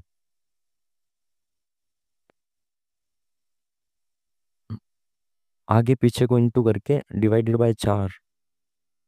ओह, हमने इसमें क्या लॉजिक लगाया था कि इनको प्लस करके लास्ट वाले में से 3 माइनस कर दिया, तो 8 5 13, और इसमें से 3 माइनस किया, 5, 13 5 18। यार लॉजिक तो ये भी लग रहा है, देखो दोनों को प्लस करके जो आया उसमें लास्ट वाले में 3 कम करके इसको जोड़ दिया हमने। तो यार लॉजिक तो ये भी लगना चाहिए। कोई नहीं, चलो नेक्स्ट देखते हैं कौन सा गलत हुआ है। तो रीजनिंग में ये एक क्वेश्चन गलत हुआ है हमारा। मैथ्स में कौन सा गलत हुआ है भाई? मैथ्स में हमने कौन सा गलत किया है? ये क्वेश्चन क्यों गलत हुआ है भाई?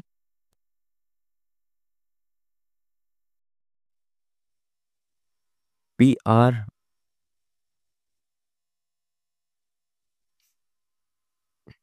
PR, अरे शिट यार, ये तो बहुत गंदी गलती कर दी हमने। ये तो ट्रायंगल सी वाले हैं ना, ABC, और ये QPR है, और यहाँ पे इसने PQR लिख दिया। ये इसकी भी गलती है यार, ऐसे नहीं लिखना चाहिए ना। अगर ये ट्रायंगल के ये नाम ये है, तो ये क्यों लिख दिया भाई इन्होंने? तो भाई देखो इनकी भी गलती है, मैंने इस वाले नाम को देख लिया, इस नाम को देखना चाहिए ना। तो इसने क्या बोला है, क्या पूछा? PR को पूछा है। तो PR अगर लास्ट के दो आई है, तो हमें BC से कंपेयर करना था इसको, तो 10, और रेशियो क्या है, 2/3 है। तो 2 पंजे 10 है, तो 3 पंजे 15 हो जाएगा। सिंपल। तो यार ये तो इनकी गलती है, देखो यार ये ट्रायंगल का नाम यहाँ पे चेंज कर दिया इन्होंने, जबकि इसको भी यहाँ पे इनको QPR ही लिखना चाहिए था, ठीक है भाई। तो ये क्वेश्चन भी गलत हुआ यार हमारा, बेफिजूल का गलत हुआ, हालांकि गलत होने वाला था नहीं है। ठीक है ना। सेम ही चीज़ है, लॉजिक भी वही है, सब कुछ सेम ही है, बट ये नाम अलग अलग दे दिया ना, इस वजह से ऐसा हो गया। ठीक है ना। जो इसका वो है, एरिया है, एरिया का जो रेशियो होता है वो स्क्वायर होता है साइड्स का। तो ये साइड का साइड के रेशियो का स्क्वायर है। तो 4 2 का स्क्वायर है, और 9 3 का स्क्वायर है, तो साइड का रेशियो 2:3 होगा। इसने पूछा PR, तो PR के कंपैरिजन में अगर ये लास्ट का PR है तो ये BC से कंपेयर करना पड़ेगा। तो BC कितना है, 10 है, और अपॉन PR, तो BC 10 है यानी × 5 दे रखा है, और ये भी × 5 हो जाएगा, 5 × 3 = 15 हो जाएगा। सिंपल। इजी था क्वेश्चन, कोई वो तो नहीं थी इसमें बात, बट इन्होंने अलग ही दे दिया इसको, और हमसे पाप करा दिया मैथ्स में क्वेश्चन गलत करने का। भाई GK GS में देखते हैं कितने क्वेश्चन हमारे गलत हुए हैं। ये क्वेश्चन क्यों गलत हुआ भाई। एक पिंड पर पृथ्वी एक पिंड का पृथ्वी पर द्रव्यमान 6 किलोग्राम है, तो उसका द्रव्यमान चंद्रमा पर मापा जाएगा। ये इन्होंने गलत कर रखा होगा। 6 किलोग्राम, एक पिंड का द्रव्यमान पृथ्वी पर 6 किलोग्राम है, तो चंद्रमा पर द्रव्यमान 6 किलोग्राम ही होगा। भार 1 किलोमीटर, अच्छा। ओके।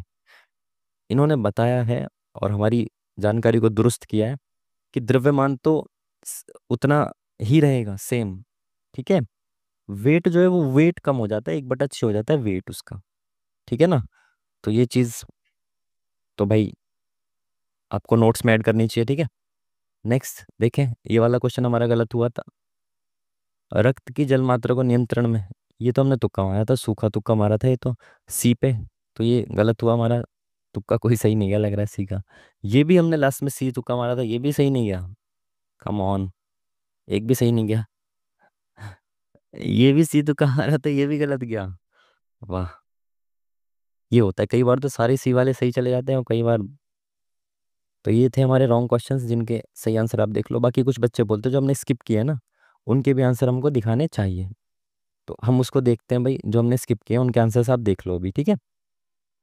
तो ऑल में जाएं या अनअटेम्प्टेड में जाते हैं ना। अनअटेम्प्टेड में देखते हैं क्वांट का, जो मैथ्स का था सॉल्यूशन, इसको देख लो आप। ये वाला क्वेश्चन हमने अटेम्प्ट नहीं किया था, ये ट्रिग्नोमेट्री के बेफिजूल में टाइम खराब करते हैं। तो ये है इसका सॉल्यूशन, आप देखना चाहो तो। ठीक है। मैं अभी भी नहीं करूँगा इसको, क्योंकि मेरे को ट्रिग्नोमेट्री से बहुत ज़्यादा वाली एलर्जी है। ठीक है, ऐसे इन्होंने किया है, आप इसको देख सकते हो। ठीक है। ये इसका सॉल्यूशन है। तो मैथ्स में हमने एक क्वेश्चन ये स्किप किया था। अब हमने मोस्टली इसमें किए हैं, GK GS में स्किप किए हैं। तो इसमें देखते हैं हमने कौन कौन से क्वेश्चन स्किप किए हैं। ठीक है। ये वाला है, इसका सही आंसर देखें तो भाई कौन सा है, फायर फ्लाई एयरोस्पेस इसका आंसर है। ठीक है। तो ये आप नोट्स बना लेना अच्छे से, अभी तो मेरे पास टाइम नहीं है इतना, तो मैं आपको सही आंसर दिखा रहा हूँ बस, नहीं तो मैं समझाता आपको। तो आप अच्छे से नोट्स बनाएंगे, और नोट्स कैसे बनाने, एनालिसिस कैसे करना, वो चीज़ मैं आपको ऑलरेडी पहले भी समझा चुका हूँ। नेक्स्ट क्वेश्चन कौन सा है ये, देखो इसका आंसर सी है, और इसका तुक्का नहीं लगाया हमने, सी। क्वेश्चन नंबर 16 ये क्वेश्चन है, और इसका आंसर ये है। ठीक है। नेक्स्ट क्वेश्चन जो हमने छोड़ा है वो ये है, चलो सही है, इसका तुक्का नहीं लगाया, इसका डी है। ये है क्वेश्चन, और ये है आंसर। आप एक्सप्लेनेशन भी आप पढ़ सकते हो इसमें देख के, है ना। RW की वेबसाइट पे जाके अच्छे से नोट्स बनाएं और उसको पढ़ लें।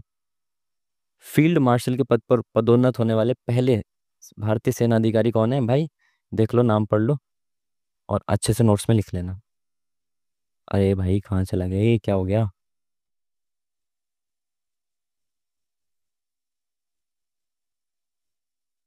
हाँ, इसके बाद थे ना, नेक्स्ट क्वेश्चन ये था, द मूर्स लास्ट साई। तो ये किसकी बुक है भाई, सलमान रुश्दी। अगर मैं एग्जाम में लगाता ना सोच के, तो यही लगाता यार, क्योंकि क्योंकि इनकी बुक से ज़्यादा पूछी जाती है ना एग्जाम में, बाकी तीन तो ऐसे ही नाम दे रखे हैं। भाई ये ब्रांड एम्बेसडर बनी है कौन, अनन्या पांडे जी। इसका आंसर देख लीजिए। और फिर कौन सा एक महासागर में जल के प्रसार के लिए उत्तरदायी है, तो जल के प्रसार के लिए उत्तरदायी होता है carbon dioxide. Okay. Next question क्या है भाई ये, शहनाई को भौगोलिक टैग GI टैग दिया गया, तो शहनाई किसकी है भाई, शहनाई UP की शहनाई को GI का टैग दिया गया। इंपॉर्टेंट है, याद रखना है। ठीक है, बस इतने ही क्वेश्चंस थे जो हमने स्किप किए थे। तो सभी स्किप वालों का भी आंसर आपने देख लिया। मार्क फॉर रिव्यू तो हम करते ही नहीं है, ठीक है। तो ये हमारा ओवरव्यू कि भाई हमारा स्कोर जो है ओवरऑल क्या रहा, ये रहा, ठीक है। और जो सेक्शन वाइज रहा वो स्कोर हमारा ये रहा। एक क्वेश्चन रीजनिंग और मैथ्स का गलत हुआ, ठीक है, और वो गलत क्यों हमने देख लिया अभी। और जीके जीएस में हमारे 4 क्वेश्चन हमारे गलत हुए और 28 सही हो गए, ज़्यादा सही हो गए। जिस हिसाब से जीके जीएस मेरे को लग रही थी ना, तो काफ़ी करंट अफेयर वगैरह के क्वेश्चंस ज़्यादा थे। पर फिर भी आप देखो, कितने भी क्वेश्चंस करंट अफेयर वगैरह के हों, बट कुछ क्वेश्चंस तो ऐसे होते हैं ना, आधे से ज़्यादा क्वेश्चंस ऐसे होंगे जो आपकी रडार में होंगे, हिस्ट्री, पॉलिटी, ज्योग्राफी, इन सब से होंगे, ठीक है। तो चलिए फिर, ये था आज का मॉक टेस्ट। मिलते हैं आपसे नेक्स्ट वीडियो में, तब तक के लिए थैंक यू वेरी मच। नमस्कार।